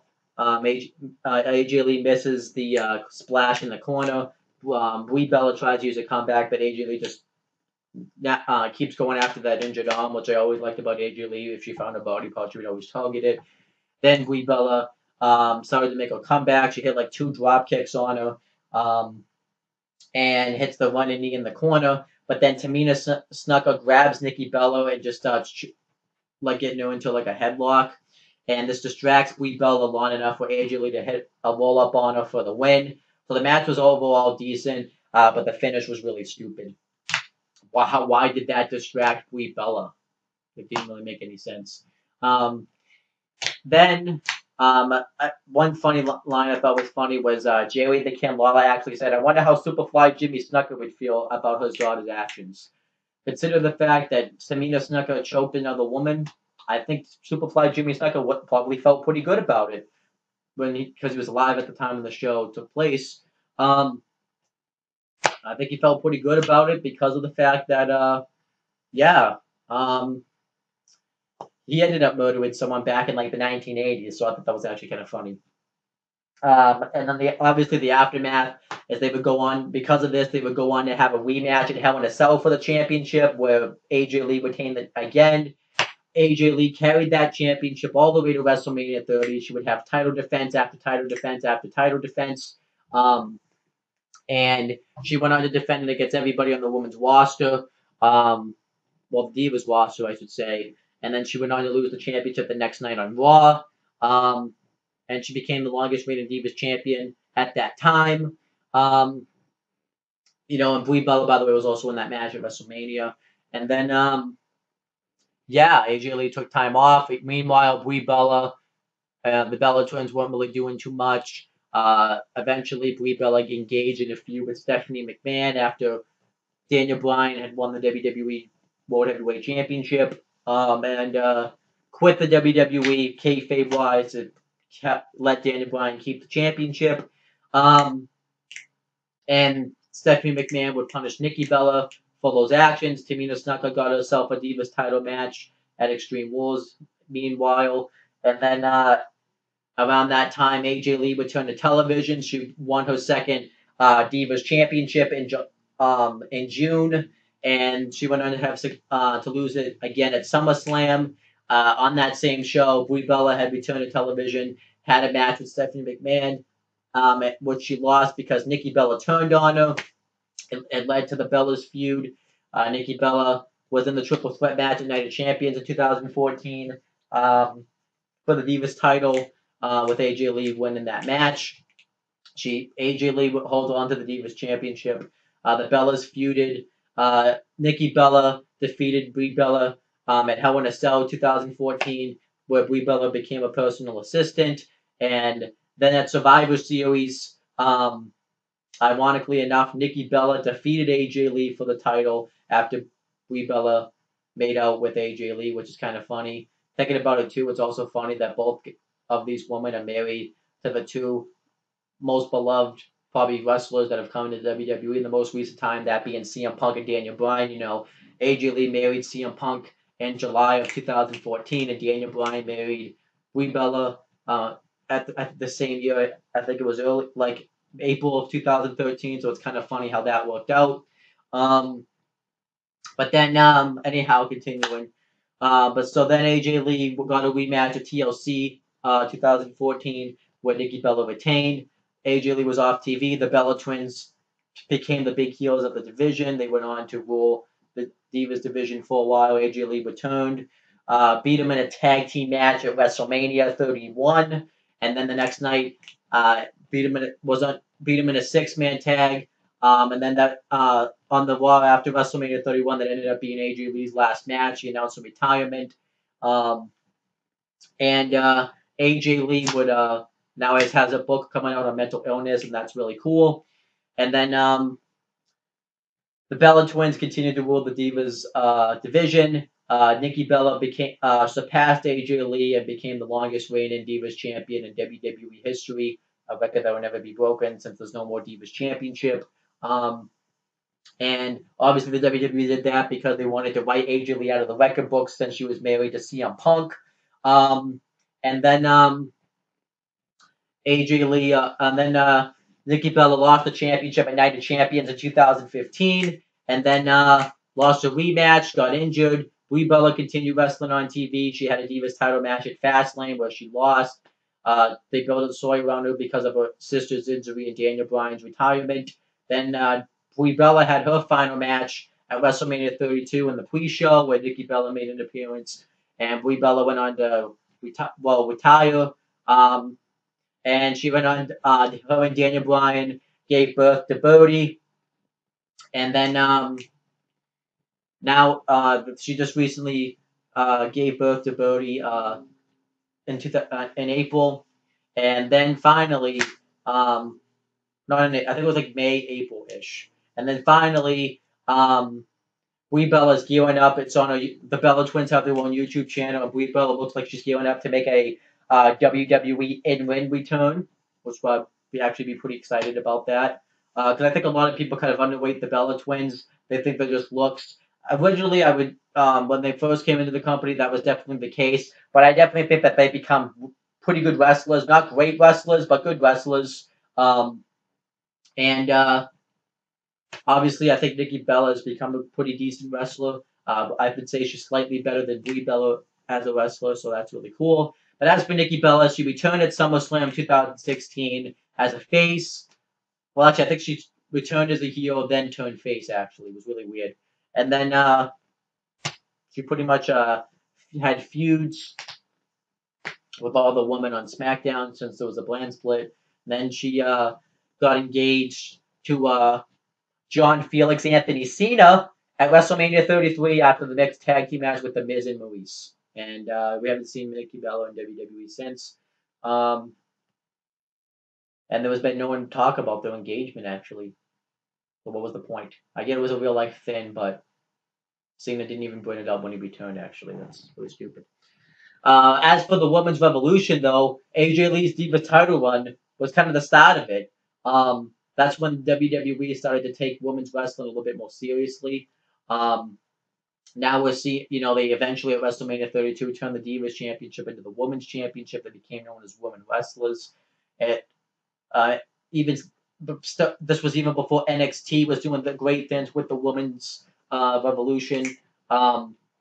Now we're seeing Hell in a Cell matches for the woman, Money in the Bank matches, Iron Woman matches, Falls Count Anywhere matches. The woman main evented Raw last year for the first time since like 2004, 2005. So um, AJ Lee's Divas title reign started that woman's revolution. So that's a positive in itself. And but yeah, the match still is average. But obviously this match was one of the many steps that was being taken into that start of that woman's revolution.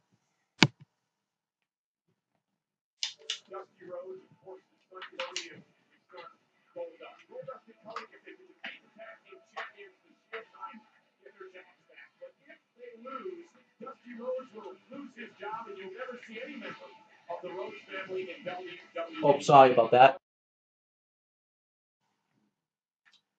Okay, so next the Rhodes family cut a promo, and the American Dream, Dusty Rhodes, talks about how family is at stake in this match, and he says that there are people that are struggling in the world right now to even provide for their families, but they still know what they're talking about because they have family, and they said that no matter what happens, they're gonna go leave the arena tonight with their heads held high because they're a family. And then Goldust says that the Shield has been running roughshod in WWE for a year, almost a year now, and that they're gonna expose the Shield, and no one's ever gonna forget the name of Goldust, Cody Rhodes, and Dusty Rhodes.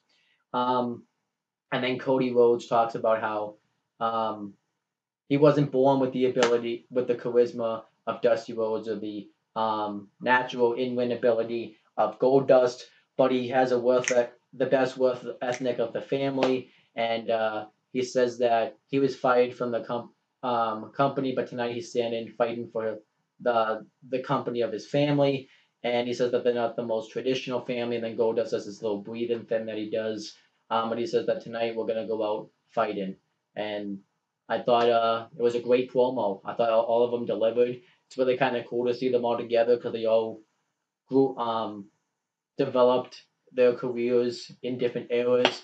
The American Dream, Dusty Rhodes, kind of during the '80s when he was in AWA. Goldust a little bit in the New Generation era, but also mainly in the Attitude era was when he really started to make his name. And obviously, you have Cody Rhodes and the Cohen era. So it's kind of cool to see them all together cutting promos. It was awesome. Okay, so next we had the Rhodes family and Jeopardy match. Seth Rollins and Roman Reigns with Dean Ambrose ringside versus Cody Rhodes and Goldust with the American Dream Dusty Rhodes ringside. And this was a great match. Had great storytelling in it, and I really enjoyed it. Probably gonna. I saw this show not that long ago, but it's the best match on this show. Um, and Yeah, so I'm just gonna start talking about this match. The match starts off. It starts off with the legal men Cody Rhodes and Seth Rollins, and Cody Rhodes dominates Seth Rollins and beats the crap out of him. He gets to the point where and then he tags in Reigns. He gets a backdrop on Reigns. Goldust takes a couple of cheap shots in the corner, and they pretty much beat the crap out of Reigns. And Reigns had to take a breather, and the Shield come together, and they go to attack Dusty Rhodes, but the Rhodes family stand their ground. And Roman Reigns like, okay, you want to play, huh? And seeing this match makes me realize how much better Roman Reigns would be better off as a heel. Um, so then Cody Rhodes and Goldust do some double team moves on Roman Reigns. They twist his arms around and hit a double, and both hit right hands right to his gut. And then eventually Seth Rollins knocks down Roman Reigns knocks down Cody Rhodes. Rollins and Reigns get the upper hand on Cody Rhodes for a while. Cody Rhodes fights out of it though. He hits a high knee on Rollins, and then he goes to attack him in the corner. Rollins drives him face first into the second turnbuckle, and Rollins and Reigns dominate Cody Rhodes for a little bit, but Cody Rhodes is able to fight him off. He hits a moonsault on Rollins, and then Goldust gets the hot tag, and he starts going off on him. He hits an atomic drop on him, and then he hits the right hand, the signature Goldust hand on him on Reigns. He hits a springboard crossbody. Goldust looked really good. The fans started chanting, "You still got it." Then eventually goes for a wicked hot crossbody. But Reigns moves out of the way. Goldust just crashes and burns on the floor. Rollins gets tagged in, and he drives him back first into the apron, then throws him into the barricade. Goldust is about to be counted out. He just is barely able to beat the count. Then Rollins and Reigns get the heat on Goldust for a while. Reigns hits a wicked clothesline on him, covers him. Goldust kicks out. Eventually, Goldust is able to move out of the see that Reigns is going to hit like a drop kick on him. Goldust goes for an elbow. He misses. And then he's able to get the hot tag on Cody Rhodes. He starts going off on Seth Rollins. He hits a wicked Alabama slam on him. He hits a muscle buster, also covers him. Reigns breaks up the pinfall. And then Goldust attacks Reigns, clotheslines himself, and Reigns out of the ring. Rollins attacks Cody Rhodes, goes after Dean Ambrose. Rollins attacks Cody from behind. And then Dean Ambrose goes to go after the American Dream, Dusty Rhodes. But the American Dream, Dusty Rhodes, balls up. He takes his belt off, balls up his fist, and punches Dean Ambrose. And then he hits the bubonic elbow on him. He goes after Dean Ambrose. Roman Reigns acts like he's going to attack him. Goldust attacks Roman Reigns. And then Seth Rollins tries to roll up Cody Rhodes for the win.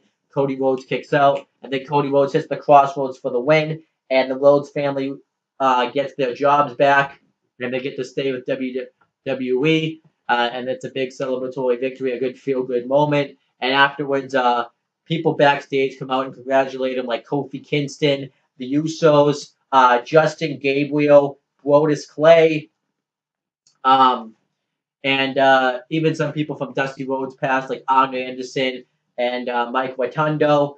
It was great. This was because what made this so great was this was the first time since the Authority had become become like a faction and stuff that anybody had finally got the best of the Authority, that anybody had a feel good moment. So that was awesome. And yeah, it just ended up coming out really well. It was the first time anybody that we had a feel good moment since the Authority, because the Authority would always get the upper hand on everybody.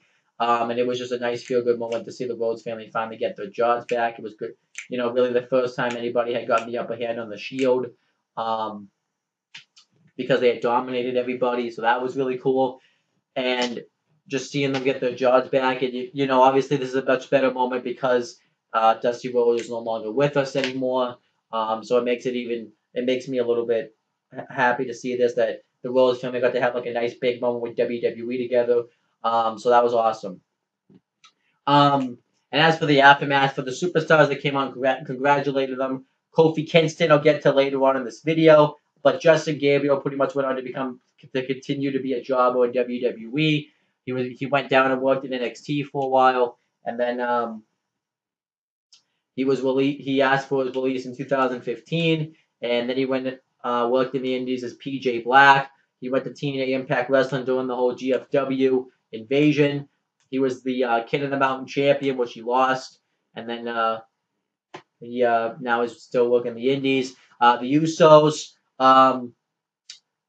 would go on to become WWE. They were currently in a feud with the Shield for the WWE Tag Team Championships. They would go on to fight for them, but always come this close to winning them. They would finally win them in March of 2014, and they held the titles until September of 2014 and lost them to actually Gold and Stardust at Night of Champions. I'll get to that in a second. And then they got into a feud with the Miz and Damien Mizdow for the championships. They won the titles from them at the end of the year. They held them until Fastlane, and they lost them to Cesaro and his partner.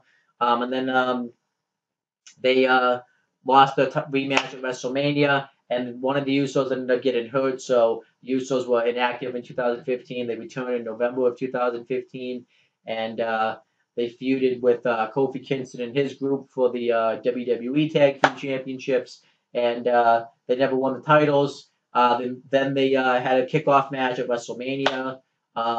Eventually, the Usos were pretty much just aligned with Roman Reigns since they were family and stuff, and everyone started to turn on the Usos because they hated Roman Reigns. So the Usos went on to be drafted to SmackDown after the draft. they turned heel during the SmackDown Tag Team Championship tournament.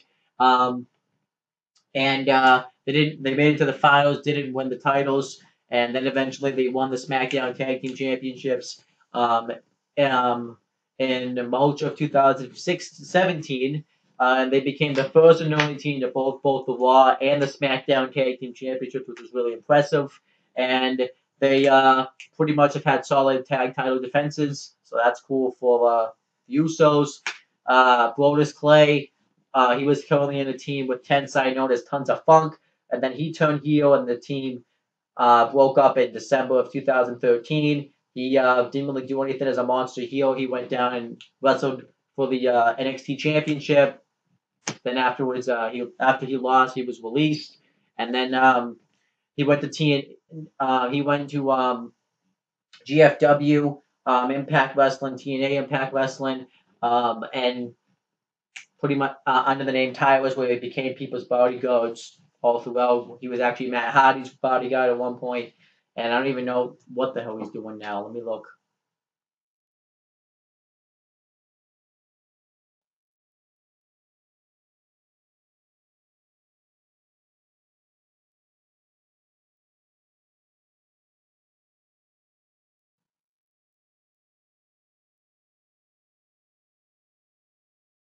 Let's see. What does Brodus Clay got going on? So Brodus Clay.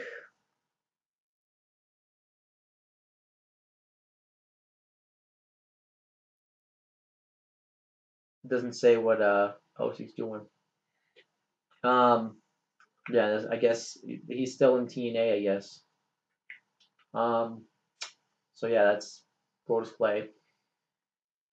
So then, but then for the superstars that were actually in this match, obviously we know the American Dream is no longer alive anymore, which is a shame. He's still missed in WWE and the wrestling business today.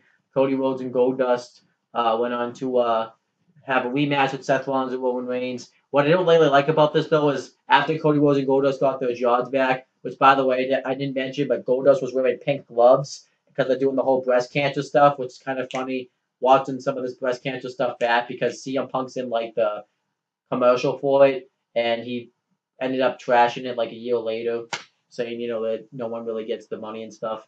But anyhow, Goldust was wearing pink gloves, and it just really didn't fit Goldust since he was supposed to be gold and black, and he just had pink gloves. It didn't really work. But anyhow, Cody Rhodes and Goldust would have a rematch with Rollins and Reigns, this time for the WWE Tag Team Championships during a match on Raw, where Cody Rhodes and Goldust won the WWE Tag Team Championships. They held them. They successfully defended them at Hell in a Cell against the Usos and Seth Rollins and Roman Reigns in a triple threat tag team title match. They went on to have some good programs. They went on to have a pretty good feud with the Real Americans for the championships, and they successfully defend them. They finally lost them at the Royal Rumble in 2014. And then Cody Rhodes and Goldust should have feuded at WrestleMania 30. Didn't happen. They were just thrown into the Andre the Giant Memorial Battle Royal, which is stupid. Then they decided to tell the whole storyline with Cody Rhodes having a losing streak, and then eventually, finally, he told Goldust at Payback after he lost a match to Ryback that Goldust needed a better tag team partner than him, and then Cody Rhodes reinvented himself. He got a new gimmick called Stardust, and they became Golden Stardust, and they started talking about how they wanted to get the Cosmic Key, being the WWE Tag Team Championships. So Golden Stardust went on to defeat the Usos for the WWE Tag Team Championships at Night of Champions 2014. They successfully retained them against the Usos at Hell in a Cell. They lost the tag team titles at Survivor Series in 2014 to the Miz and Damien Mizdow. Then they feuded with Kofi Kingston and his group and had a match with Kofi and his group at TLC. Then they started to develop this whole feud with Gold and Stardust. And about how they were going to turn on each other because Goldust kept calling him Cody, but he wished to not be called Cody. The American Dream, Dusty Rhodes, tried to settle it, but then after they lost the tag team match and lost, Stardust turned on Goldust. So this led to a match at Fastlane where Goldust won, and afterwards Stardust attacked him from behind, and then they couldn't really do anything with the feud. It was a real shame. That could have been a great feud, but It didn't happen. Goldust just went on to compete in the second annual Andre the Giant Memorial Battle Royal, and Stardust competed in the ladder match for the Intercontinental Championship. And then Goldust got hurt, and then Stardust did his thing on the main roster. Had the stupid feud with Stephen Amell after the American Dream Pass. Stardust wanted to convert back to Cody Rhodes, but the WWE writers wouldn't let him become Cody Rhodes again. They wanted to keep him as Stardust, and then so he continued to be Stardust. But then at Survivor Series 2015 on the kickoff, Goldust made his return. It was Team Stardust versus Team Goldust, where Goldust's team won. And then they didn't do anything to follow up that feud at all, which was extremely stupid. Stardust went into a dumb feud with Titus O'Neil about how he wanted Stardust to become Cody Rhodes, and then Stardust did some things in 2016. He competed in the second Intercontinental Championship ladder match. Goldust would go on to want to be wanting to be in the tag team with R-Truth. He did the Golden Truth together with R-Truth. I already talked about that. And then now he's a heel again, and he's back to the old Goldust. And Stardust ended up having his last match in WWE in like May of 2016. And then Cody Rhodes finally had enough with WWE. It's kind of funny here. He was fighting to keep his job with WWE, but now Cody Rhodes wants nothing to do with WWE. So Cody Rhodes asked for his release because he just was creatively burned. And then eventually what else? So then eventually he now is working all over the world. He's wrestling in New Japan Pro Wrestling. He went on to wrestle. He debuted at TNA Bound for Glory in 2016, and as Cody, and he wrestled in TNA, and he recently finished up his dates in TNA. Even his wife, Idiot Styles, left TNA with Cody Rhodes, and she's now wrestling in TNA. I don't know if she still is. And now Cody Rhodes is wrestling in Ring of Honor, and he's the current Ring of Honor World Heavyweight Champion, which I'm going to be watching Ring of Honor tomorrow night. So I can kind of, it will be the first time I get to see Cody Rhodes as Cody Rhodes since 2014. That's going to be great. So that's pretty much what's going on with what happened with Cody Rhodes and Goldust. As for the Shield, this is going to be a long one as well. Like I mentioned, Rollins and Reigns lost their tag titles, but the Shield now became huge superstars in WWE. Roman Reigns had a great Survivor Series showing where he eliminated pretty much everybody, 4 or 5 people on the team, and the team included, both Cody Rhodes, Goldust, and the Usos, and probably one of the nearly one of the most impressive Survivor Series team showings ever. And they were really starting to look like they were going to push Roman Reigns. And then the Shield, they started to tease cracks showing in the Shield. Then at the Royal Rumble, Roman Reigns, got a big push as well. He broke Kane's record for the most Royal Rumble eliminations in a single Royal Rumble match at 12, and he even lasted to the final 2. They even eliminated his Shield brothers in that. But then eventually the Shield got back together. They feuded with the Wyatt family. And Elimination Chamber had a fantastic match with each other. And then the Shield continued to dominate. They had a match. They had a throwaway match at WrestleMania where they looked pretty dominant. And then they went on to have some great matches with Evolution where the Shield turned face and turned on the Authority at Extreme Rules and Payback. And then the next night after Payback, Seth Rollins turned his back on Roman Reigns and Dean Ambrose. And around that point, though, before Extreme Rules, Dean Ambrose had lost his United States Championship that he never defended. But Seth Rollins turned his back on Dean Ambrose and aligned himself with the Authority, which was a huge shock. Nobody saw the ending of the Shield coming. It was a great way to end the Shield. And then they pounded off. Seth Rollins and Dean Ambrose got into a feud. And Roman Reigns did his own thing. But since the Shield is broken up, I'm just going to kind of take a look at each individual member. Seth Rollins and Dean Ambrose went into a feud. Seth Rollins won the Money in the Bank ladder match. And he held that contract for a while. He had a great feud with Dean Ambrose in 2014, probably one of the best feuds of the year.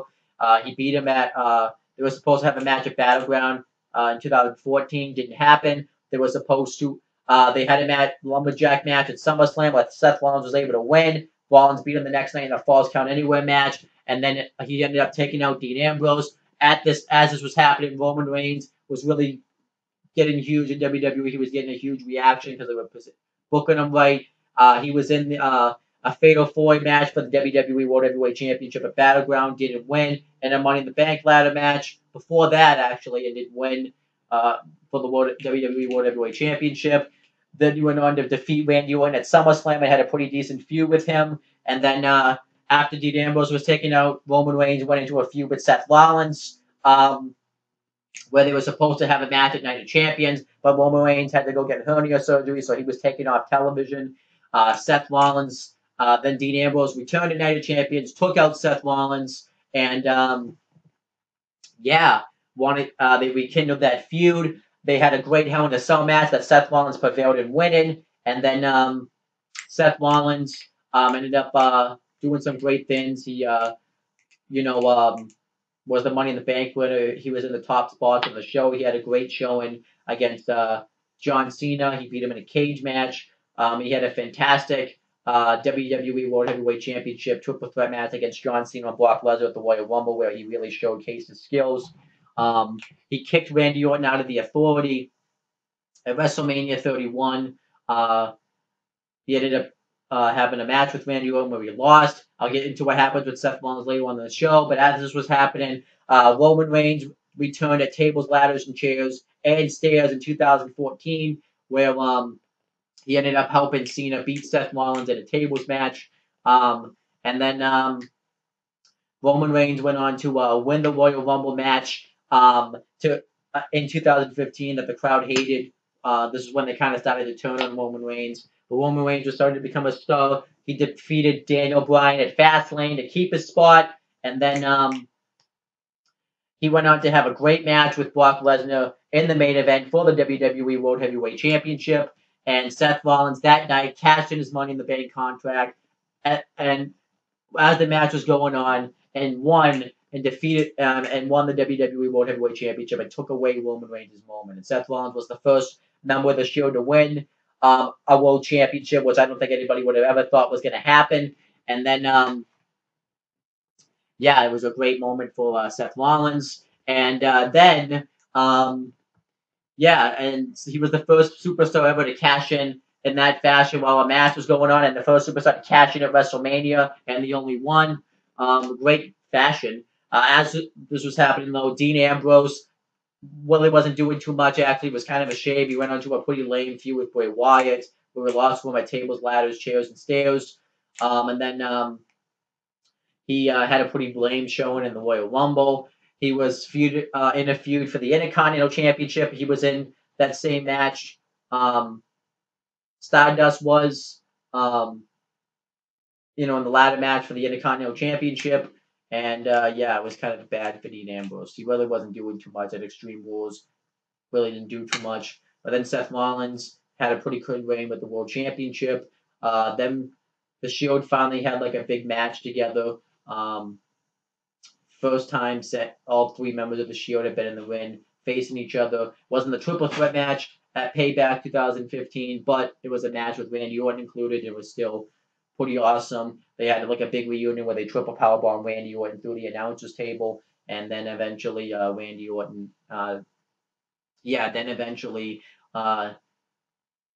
Seth Rollins ended up winning that match. They rekindled the Seth Rollins Dean Ambrose feud, and Seth Rollins Dean Ambrose we thought had won the WWE World Heavyweight Championship at Elimination Chamber 2015, but they ended up doing the Dusty finish, and then Seth Rollins beat him in a ladder match. Roman Reigns was in the Money in the Bank ladder match, didn't win it because of Bray Wyatt. He went on to feud with Bray Wyatt up until Hell in a Cell 2015, where I beat him in the blow-off match, where Dean Ambrose would kind of help him out in that feud. Seth Rollins continued his run as WWE World Heavyweight Champion. he defeated John Cena to unify both the WWE and United States Championship, and he's the first and only superstar to win the WWE and United States Championships at the same time. And Seth Rollins had a great year in 2015. He was pretty much the superstar of the year. He lost his U.S. title to Cena, though, at Night of Champions in 2015. And then Roman Reigns had won a number one contenders match the night after Hell in a Cell, where it looked like he was going to get we were going to finally get the match between Seth Rollins and Roman Reigns for the WWE World Heavyweight Championship. But unfortunately, Seth Rollins ended up injuring his knee. So he ended up having to miss some time on television. So he had to vacate the championship. They did a tournament for the WWE World Heavyweight Championship where Roman Reigns and Dean Ambrose made it to the finals. And this was a crucial moment because Roman Reigns and Dean Ambrose were both friends. They were the only ones that stayed friends since the Shield had broken up. And Roman Reigns ended up defeating Dean Ambrose in the finals to finally win the WWE World Heavyweight Championship, just to have it taken away from him. Dean Ambrose, though, would go on to win the Intercontinental Championship at Tables, Ladders, and Chairs in 2015. Roman Reigns failed to win the WWE World Heavyweight Championship. Started his feud with Triple H by taking him out. Then Roman Reigns finally won the WWE World Heavyweight Championship on an episode of Raw the night after TLC, and he finally got to hold on to that championship. And then Roman Reigns had to defend it in the Royal Rumble, lost the title to Triple H. Triple H has actually wrestled every single one of members of the Shield. He wrestled Dean Ambrose. Dean Ambrose was kind of starting to get hot again.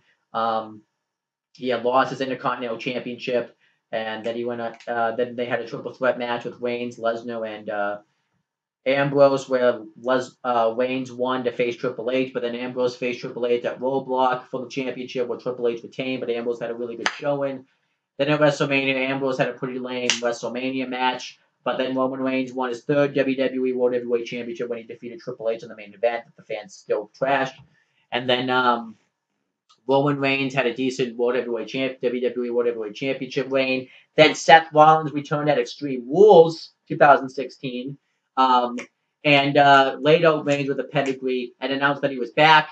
And Seth Rollins wanted his WWE World Heavyweight Championship back. So we finally got the one-on-one match between Seth Rollins and Roman Reigns for the WWE World Heavyweight Championship, where Seth Rollins defeated Roman Reigns clean to win the WWE World Heavyweight Championship.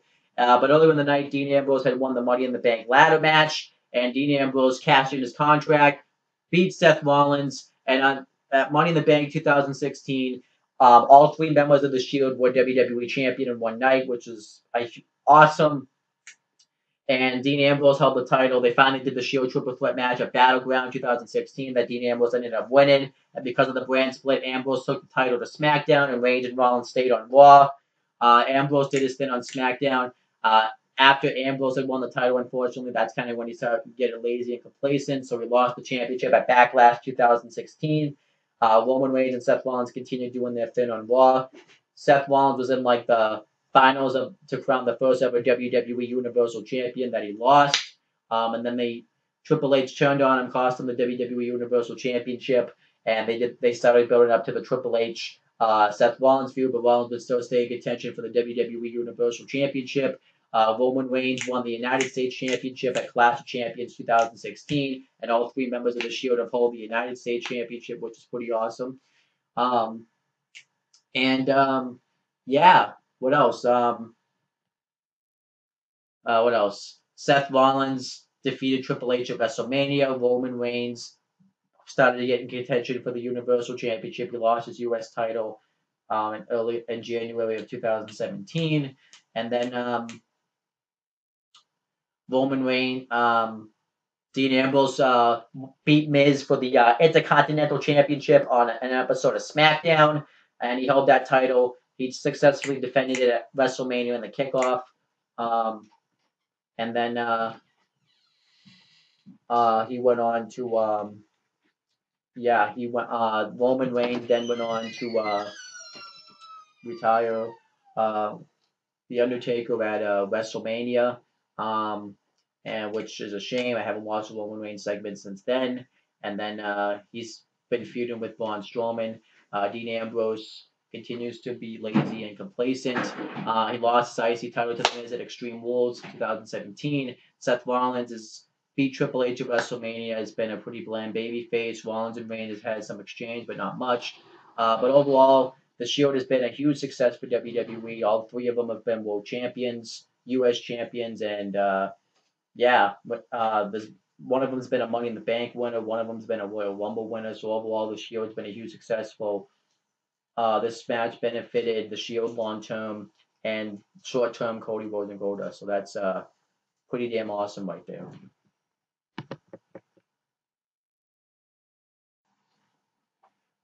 Okay, so next the panel give the thoughts about the show so far, and they pretty much just talked about all the matches and how they felt about them. Nothing really of note there.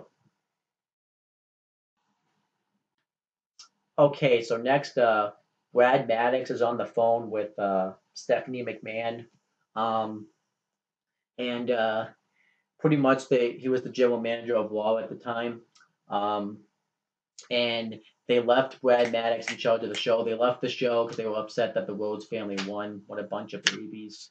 And great authority figure to leave during a big mainstream WWE pay per view. Great authority figure. And when he gets off the phone, he asks Vicky Guerrero. Now the whole history is that Vicky Guerrero was the Raw general manager, and she made Brad Maddox her personal assistant. But then when she was fired, he took her job, and he pretty much made fun of her every way throughout. But then Vicky Guerrero became the SmackDown general manager, and he wanted her help and said that it's how to pay if this doesn't go smoothly. And Vicky Guerrero says, "Me, this is on you." Um, and then that's it. This was a very pointless backstage segment, and I don't see the point. But obviously, the aftermath, though, Vicky Guerrero would go on to be the SmackDown general manager until June of 2014, where she lost like a mud pool match to Stephanie McMahon. Um, and yeah, she lost a mud pool match to Stephanie McMahon, where she ended up getting fired because of her life. She did her time in WWE, and Brad Maddox would go on to get fired and being part of that Page sex tape scandal. So yeah, this was pointless. Next match was Kofi Kingston versus Bray Wyatt with Luke Harper and Eric Rowan. This match wasn't bad or anything, but it didn't feel like a big pay-per-view match. It just felt like a Raw or SmackDown match. Um, Kofi Kingston does the best that he can with kicks to take out Bray Wyatt, but it's no effect. He goes up on the top turnbuckle. Bray Wyatt crotches him, hits a splash in the corner. He pretty much decimates Kofi Kingston for a while. But Kofi tries to make his comeback. Um, and then, yeah, Kofi hits a drop kick and does his comeback. Bray Wyatt takes him out with a high cross body type of forearm move, and then he does his exorcism walk, which was really cool to see at the time because it was the first time he had ever done it. But then now that he does it every time, it's not as cool anymore. It's actually kind of stupid and hokey now. And then this freaks Kofi out, which I thought the cameraman did a poor job of showing. And then Kofi pulls down the top rope, dives on all three members of the Wyatt family, hits a crossbody in the wind, covers them. Bray Wyatt kicks out. Then he hits the SOS, covers him again. Wyatt kicks out. Then he goes for Trouble in Paradise. Wyatt counters it to the Sister Abigail for the win. Then afterwards, Eric Rowan hits a wicked backbreaker on Wyatt. Then he throws him into Luke Harper so he can hit a discus clothesline. And then he says that afterwards, Bray Wyatt gets on the mic and said that there was no right or wrong. And he says that he is going to save the universe from everybody. I thought it was a great promo. And obviously, this was at a time when Bray Wyatt was credible because he was very new, and they were really doing a good job of featuring him and spotlighting him and making him look strong. But now, that's not the case because he went on to have that feud with Daniel Bryan. That was a pretty decent feud. He went over in the end and a great match at the Royal Rumble in 2014. He had a great match with The Shield, And then once he met John Cena, that was pretty much the end of Bray Wyatt. He lost to him at WrestleMania in a glorified 3-on-1 handicap match. He beat him in a steel cage match at Extreme Rules, and pretty much the only reason he does is Cena, after he disposes of all three of them, he can't win because the kid's sitting outside the cage. Then he loses to him in the last man standing match where he literally got buried into a box. And then he he wins a feud with Chris Jericho, which is cool. He beat him at he lost to him at Battleground, beats him at SummerSlam, and then in a cage match on Raw. Um, and then he because for no reason they just broke up the Wyatt family. So then Luke Harper was floundering. He was an Intercontinental Champion, but he won it on the Go Home show before Survivor Series. But then he lost it at TLC to Dolph Ziggler. Actually, I'm sorry, Tables, Ladders, Chairs, and Stairs 2014. And he floundered for a while. Eric Rowan was in a stupid stairs match with the Big Show, and they tried to push him as a face. Bray Wyatt went into a feud with Dean Ambrose that I talked about. He ended up winning that feud. Then he had a good showing in the Royal Rumble. We had like a little mini Wyatt family triple threat in the Royal Rumble, which was awesome. And then Wyatt went up against Undertaker at WrestleMania. He lost. He was left to carry the whole feud, and then Taker showed up and just lost to Taker. Did nothing for Wyatt. Luke Harper competed in the Intercontinental Championship ladder match, and Eric Rowan wrestled in the second annual Andre the Giant Memorial Battle Royal. Just stupid stuff. And then Bray Wyatt had a one-off feud with Ryback for no reason. At least he knocked off Ryback at Payback 2015. That was good. Went on to do nothing for a while. Had a feud with Roman Reigns. Lasted from Money in the Bank 2015 till Hell in a Cell 2015, where he lost that feud. During that time, though, the Wyatt family started to reform. They brought in the new member, Braun Strowman, who sucked at the time. And then they feuded with the Brothers of Destruction during Undertaker's 25-year anniversary, where they lost, and then they ended up defeating Team ECW at TLC 2015. Then they competed in the Royal Rumble match, where they lost, but they ended up eliminating Brock Lesnar, and then Lesnar got like squashed by Brock Lesnar. Wyatt got squashed by Brock Lesnar. Then his WrestleMania, the Wyatts got bitched out by The Rock, where Eric Rowan lost a match to The Rock in like 6 seconds. Luke Harper ended up getting injured during that time, and then the Wyatt family was in gear to turn face, but then Bray Wyatt got injured because Roman Reigns sucks. Then they returned as heels and feuded with the New Day, being Kofi Kingston, Xavier Woods, and Big E, and who were the tag team champions. They beat the New Day in a 6-man tag team match at Battleground 2016. That meant nothing because of the brand split, the Wyatt family broke up again because Wyatt and Rowan went to SmackDown. Braun Strowman went to Monday Night Raw, which was the best move for Braun Strowman. And then Eric Rowan got hurt. Bray Wyatt went into a lame feud with Randy Orton. Luke Harper returned at No Mercy, costing Randy Orton the match. And then Randy Orton joined up with the Wyatt family. Bray Wyatt and Randy Orton won the SmackDown Tag Team Championships. Finally, Bray Wyatt won a championship in WWE. Then they lost the championships in December of 2016. I don't even think they hold the championships a month, which was super stupid, actually.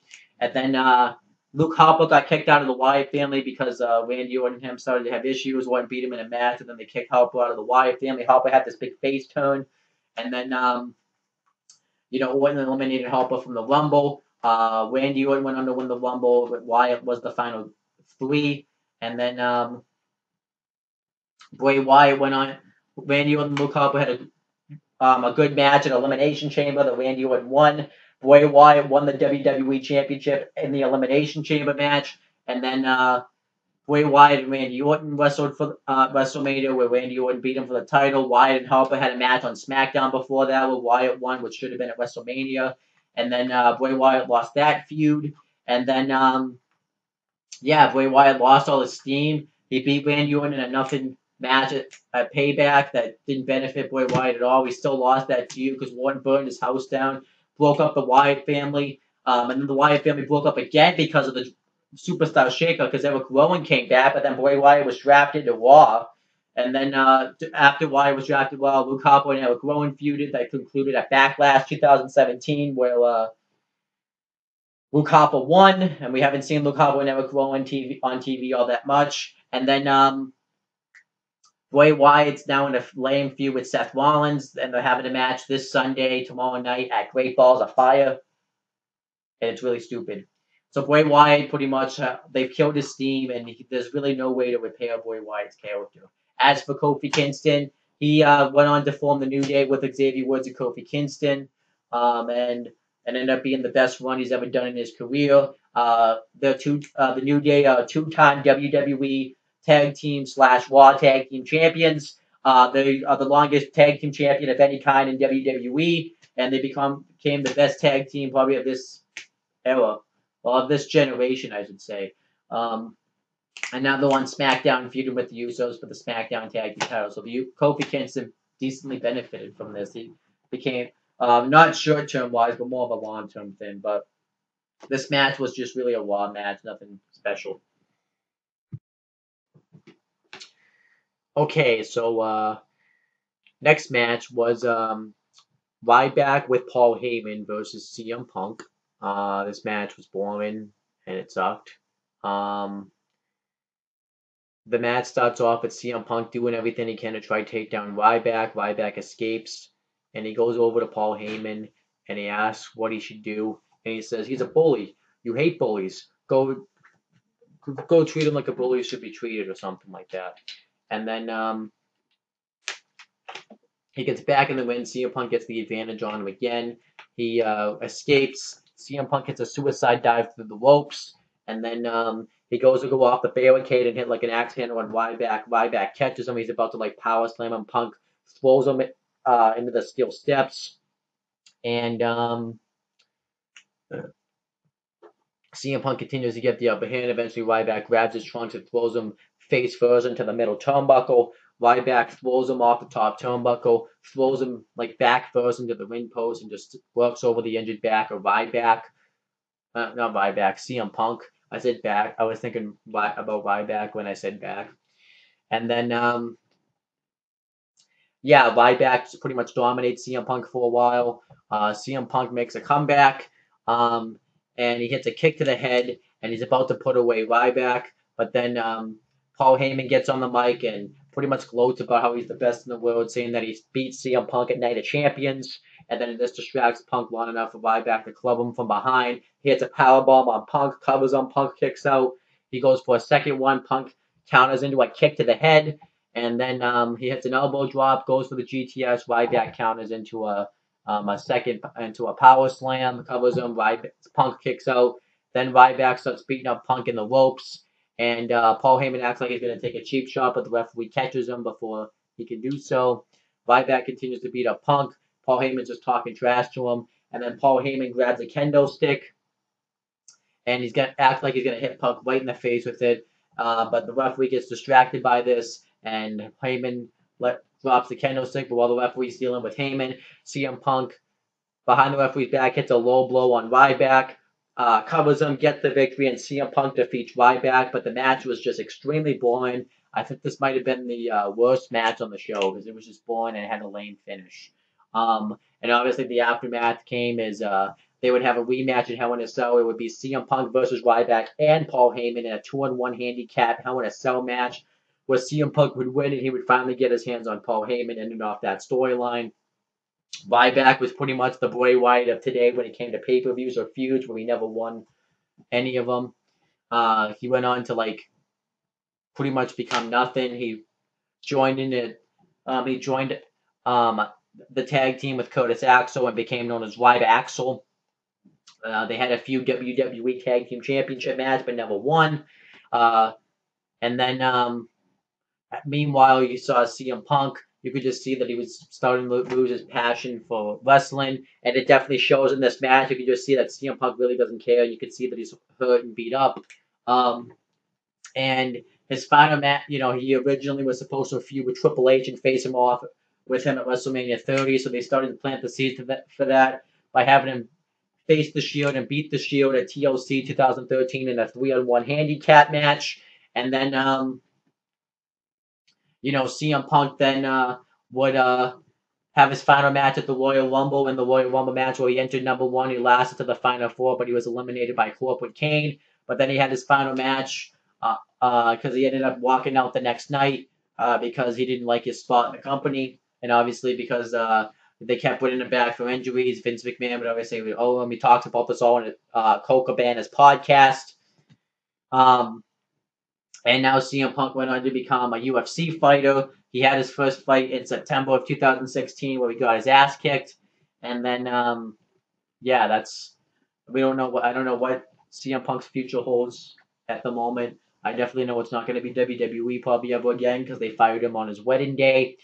And then as for Ryback, after Ryback got injured and ended his thing off with Ryback, so he ended up returning back under the Feed Me More gimmick. Looked like they were going to do something with him, but then they dropped the ball on him again. They had him turn heel on Cena for no reason and join up with Team Authority. And then when he finally turned face again, they had him be the first guy eliminated from Team Cena. He wrestled Corporate Kane in a lame ass chairs match at tables, ladders, chairs, and stairs 2014. He pretty much was doing nothing. He was a part of that whole storyline where him, Dolph Ziggler, and Eric Rowan were fired, and then they were just brought back. They had like a mini feud with the Authority where Seth Rollins, Big Show, and Corporate Kane beat him in a 6-man tag at Fastlane 2015. He competed in the second annual Andre the Giant Memorial Battle Royal at WrestleMania 31 kickoff, but then he didn't win. He had that lame feud with Bray Wyatt for no reason. He finally got to win something because he won the Intercontinental Championship at Elimination Chamber. Had some, but he was injured doing it, and he even said that they wanted to have him resign his contract, so they threw the IC title on him. But then he lost the IC title at Night of Champions 2015. Lost his rematch at Hell in a Cell. Really didn't do anything afterwards. Eventually, he turned heel for no reason and had his final couple of matches wrestling for the United States Championship and became known as the Free Showstopper, which was weird. And had his final match at Payback on the kickoff show. And then he ended up walking out the next night kind of in similar fashion to CM Punk. And pretty much stated kind of this. But his reasons for walking out is more him whining and crying and complaining, claiming he's better than anybody else. So it's kind of funny, too, because him and CM Punk can't stand each other in real life because of how reckless Ryback has been towards Punk and causing some of these injuries. Because he talked about that on the wrestling podcast and when he did the Gorilla Press to the table. CM Punk was just completely hurt and Ryback didn't care. So definitely interesting how that works. It's interesting that both these guys aren't with the company. This didn't really benefit anybody. If anything, maybe this made CM Punk want to leave the company even more. And then obviously this didn't benefit Ryback at all. So yeah, whatever. Okay, so next we had another panel segment, and they pretty much just gave their predictions about who they think will win the WWE Championship match. Nothing really of note to talk about there. Okay, so then we had the main event. It was a vacant WWE Championship match. Randy Orton versus Daniel Bryan. This was actually a really good main event up until the finish, which really ruined the match. But the match starts off with them doing chain wrestling holds to each other. Daniel Bryan hits a drop kick on Orton, and he starts kicking away at him. Daniel Bryan starts to target the injured arm of Randy Orton, but then Randy Orton counters it into a neck breaker, and Randy Orton takes control of the match for a little bit, but then eventually Bryan gets back in control. He gets thrown on the outside. He lands up. He holds on to the ropes to keep himself from going out. Then Bryan hits like a head scissors onto the outside, a suicide dive. Then he throws him into the barricade, drop kicks him into the barricade, and then Bryan just pretty much kicks his ass. And then Randy Orton gets the upper hand, throws him into the steps, and pretty much dominates Daniel Bryan. He hits a clothesline from the top metal turnbuckle onto Daniel Bryan while he's crossed up on the ropes. and Randy Orton picks apart Daniel Bryan. He hits like a suplex and sends him rib first going up against the ropes. He just pretty much he picks him apart. He takes him to the outside. He throws him into the steel post a ton of times. He hits a back suplex onto the barricade. And then Daniel Bryan starts to make his comeback. He hits a kick the yes kick right to the head, and then he hits and then he goes to attack Orton some more. Orton gets the upper hand, bounces him off the announcer's table, but then he throws Orton into the steps. He hits a toe-to-row dive on the outside from the top turnbuckle, hits the headbutt from the top rope, which makes me cringe every time I see that because Daniel Bryan. That's kind of like the move that kind of caused Daniel Bryan to have all that concussions and stuff. And then he covers him. Orton kicks out. Orton hits a superplex. Bryan kicks out. Bryan hits like 4 drop kicks in a row in the corner. Then he hits the yes kicks, goes for one right to the head. But then Orton hits a T-bone suplex. And then the draping DDT goes for the RKO. Bryan goes for the yes lock. Orton counters into a roll up.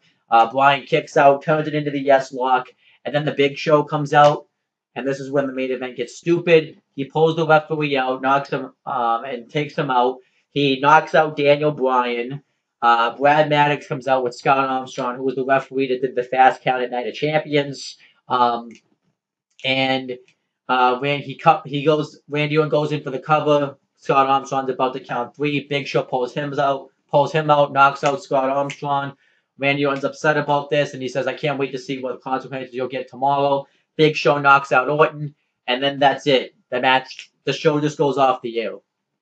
The match had no end, which was really stupid because WWE had hyped this match up that they had promised a new WWE champion, and it didn't happen. And Big Show just stood tall. Brad Maddox leaves, and this was obviously telling the story about the Big Show. They were more focused on that than the whole Daniel Bryan fiasco. It was stupid. So this was just a terrible way to end the main event. But then the aftermath of this is Big Show would get fired the next night, and he would pretty much intervene in every match and screw with the authority. He cost Seth Rollins and Roman Reigns to lose the WWE Tag Team Championships to Cody Rhodes and Goldust. He came out and knocked out Brad Maddox during an episode of SmackDown that looked really sick. And as this was happening, they had a rematch set for to finally crown a new WWE champion at Hell in a Cell in a Hell in a Cell match where nobody could get involved, and the special guest referee was going to be Shawn Michaels, where he promised to call a match down the middle. Well, that didn't happen because Daniel Bryan attacked Triple H. Michaels stuck up for his friend and super kicked Daniel Bryan, and Randy Orton ended up winning the vacant WWE Championship. And Daniel Bryan that was really the time to win it, but then he was knocked right out of the main event scene. He went into that pretty weird feud with Bray Wyatt where he joined him, but then he didn't really go all the way about it. And then he had that great match with Bray Wyatt at the Royal Rumble. Randy Orton, meanwhile, though, feuded with John Cena, and they merged the WWE World Heavyweight Championship at TLC 2014 in a TLC match where Randy Orton won the WWE World Heavyweight Championship. And then, they merged the 2 world titles, which was probably a bad idea to the fact that it kind of made it tough for a lot of guys to become world champion. But in a sense, there was no brand split. There was really no need to have 2 world titles anymore. The World Heavyweight Championship was kind of like a mid-card championship anyways. And then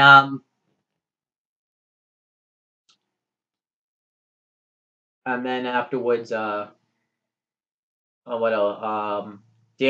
So Randy Orton would retain his title against Cena at the Royal Rumble in 2014. Daniel Bryan wasn't even in the Royal Rumble match. They had Batista win it instead, which was obviously really stupid. You had a story with Daniel Bryan, but yet they didn't even put him in the match, which kind of led to part of the reason CM Punk left. And then because CM Punk left, that opened the door for Daniel Bryan to go into his program with Triple H. And because we all had a voice, we wanted Daniel Bryan to be WWE World Heavyweight Champion. We got what we wanted. Daniel Bryan wrestled Triple H and defeated him, and since he won, he got into a triple threat match against Batista and Randy Orton at WrestleMania 30 for the WWE World Heavyweight Championship, in which he won, which was awesome. If I could take, I would definitely take away that victory though if it meant the streak could still be intact. I'm just going to be honest. Um, and obviously too, if it meant Daniel Bryan still wrestling, because that's obviously had to have something to do that he wrestled two high profile matches the same night. Because then his world title reign kind of was lame. He ended up getting his first feud was with Kane. That was dumb. He beat Kane at Extreme Rules in an Extreme Rules match. Then pretty much he was injured. He had to go have neck surgery, so he had to vacate the title. And Randy Orton continued doing his thing. Got into Evolution. Then Daniel Bryan and then he was in the Money in the Bank, the world title ladder match to crown a new champion, which Cena won. And then, he was still a heel in the Authority. Then eventually, because they were favoring Seth Rollins more, Randy Orton was kicked out of the Authority. He had the feud with Seth Rollins, had the match at WrestleMania, faced Rollins for the title in the cage match. Meanwhile, Daniel Bryan came back in January, which was a mistake because they wanted to have Reigns win the Rumble, and they knew Reigns was going to get booed out of the building if Bryan didn't win the Rumble, I don't think it would have mattered who won. They were gonna shit all over it. And then Daniel Bryan was in the opening match, won the IC title, and then he was the Intercontinental Champion. They wanted to bring prestige into that title, but then Daniel Bryan got hurt again, and then he had to give up the title, and then he had to retire in February of 2016, which sucked. And now he's the general manager of SmackDown. He's got a kid now. Is Daniel Bryan ever going to leave and join the Indies and have it be great? I hope so. Hope so, but if it hinders his health, then don't do it. Randy Orton though would he turned face. He kind of got some injuries himself, and then eventually he won the WWE. He came back rejuvenated, got beat Lesnar beat the crap out of him, and then then he got that feud with Bray Wyatt, and I already talked about that. So now he's losing to guys like Jinder Mahal, so that's great. But this did benefit both guys overall. It was a great feud. It was a great story for Daniel Bryan finally achieving his dream at WrestleMania. So just big show. Obviously, he would end up getting rehired, and he would get a match with Randy Orton for the title at Survivor Series before he lost, and then he you only saw him once in a while. He joined the Authority, which didn't make any sense, and turned heel and had his billionth heel turn, and now he's a face again. So Big Show's in about the same spot. So overall, both super. It benefited Daniel Bryan, not short term wise, but long term. Randy Orton, this match was it gonna benefit or hurt him? Big Show, it doesn't matter. But yeah, that's what my thoughts. So overall, the title match, the WWE title match is a good match, just ruined by the finish.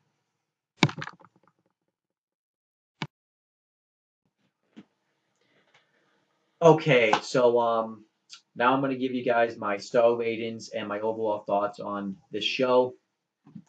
So let me just get right into it. For the pre-show, I'm probably gonna give that match 2 stars. It was really just an average match, nothing really all that special about it. But what also helped the match was you also jobbed out your Money in the Bank winner for the World Heavyweight Championship match. I'm probably going to give that match 3 stars. I thought that was just a good, fun, hardcore rules match. For the tag team match, I'm probably going to give that match probably a star and a quarter, just for the fact that Cesaro hit the swing on the Great Khali that really makes the match, and the white team obviously went over.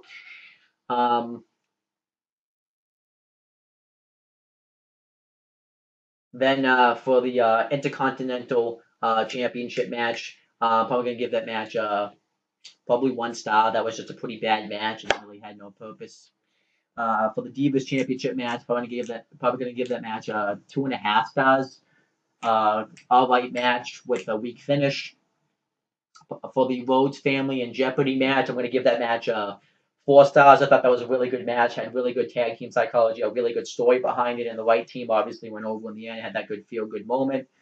For the Bray Wyatt Kofi Kingston match, probably going to give that match probably 2.25 star. Just nothing really special, really a Raw or a SmackDown match. For the CM Punk Ryback match, I'm probably going to give that match a 0.5 star. It was just terrible, and just awful. And then for the WWE Championship match, probably going to give that match 3.5 stars. What ruined the match is the finish, but overall it was a good match. And then this show just is terrible. I had to watch the show twice, actually 3 times. I watched it live originally, hated it then. I had to watch it when I did this show originally, but then obviously because my other computer crashed, I don't have the access to the video, so I had to watch it again, and it's not as bad maybe watching it the third time as it was the second time, but it's still pretty damn bad. Maybe because too I have more of a memory of it now of how bad it was than I did the second time. Um, the first time was much worse because it was live. But something that's cut out on the network here is I remember I believe the pay per view went out for like 5 minutes live, which was pretty damn embarrassing for WWE. There was just a lot of problems. They had a lot of weird backstage segments, like the whole Brad Maddox, Vicky Guerrero segment. That was just weird. The fact that you have to hear like your authority figure left the show halfway through doesn't help, and it just didn't have that many good matches. A lot of the finishes were weak, and obviously the finish to the show was just stupid. So I thought overall this was a really bad show. If I had to rate it, I'll probably rate it a 4 out of 10. It was really bad. Nothing really. If you ever plan on going to like a battleground, what do you call that when you're? Oh, I forget what you call it. When you want to watch something over and over again. Um, what if you want to binge watch every battleground? Skip this one because this one is absolutely terrible. But that's pretty much it, guys. Thank you guys for watching this video. Please subscribe to my CM Brothers and Owen the Talkinator channels. Those are pretty good channels. Subscribe to this channel as well for more content. That's pretty much it, guys. Talk to you later.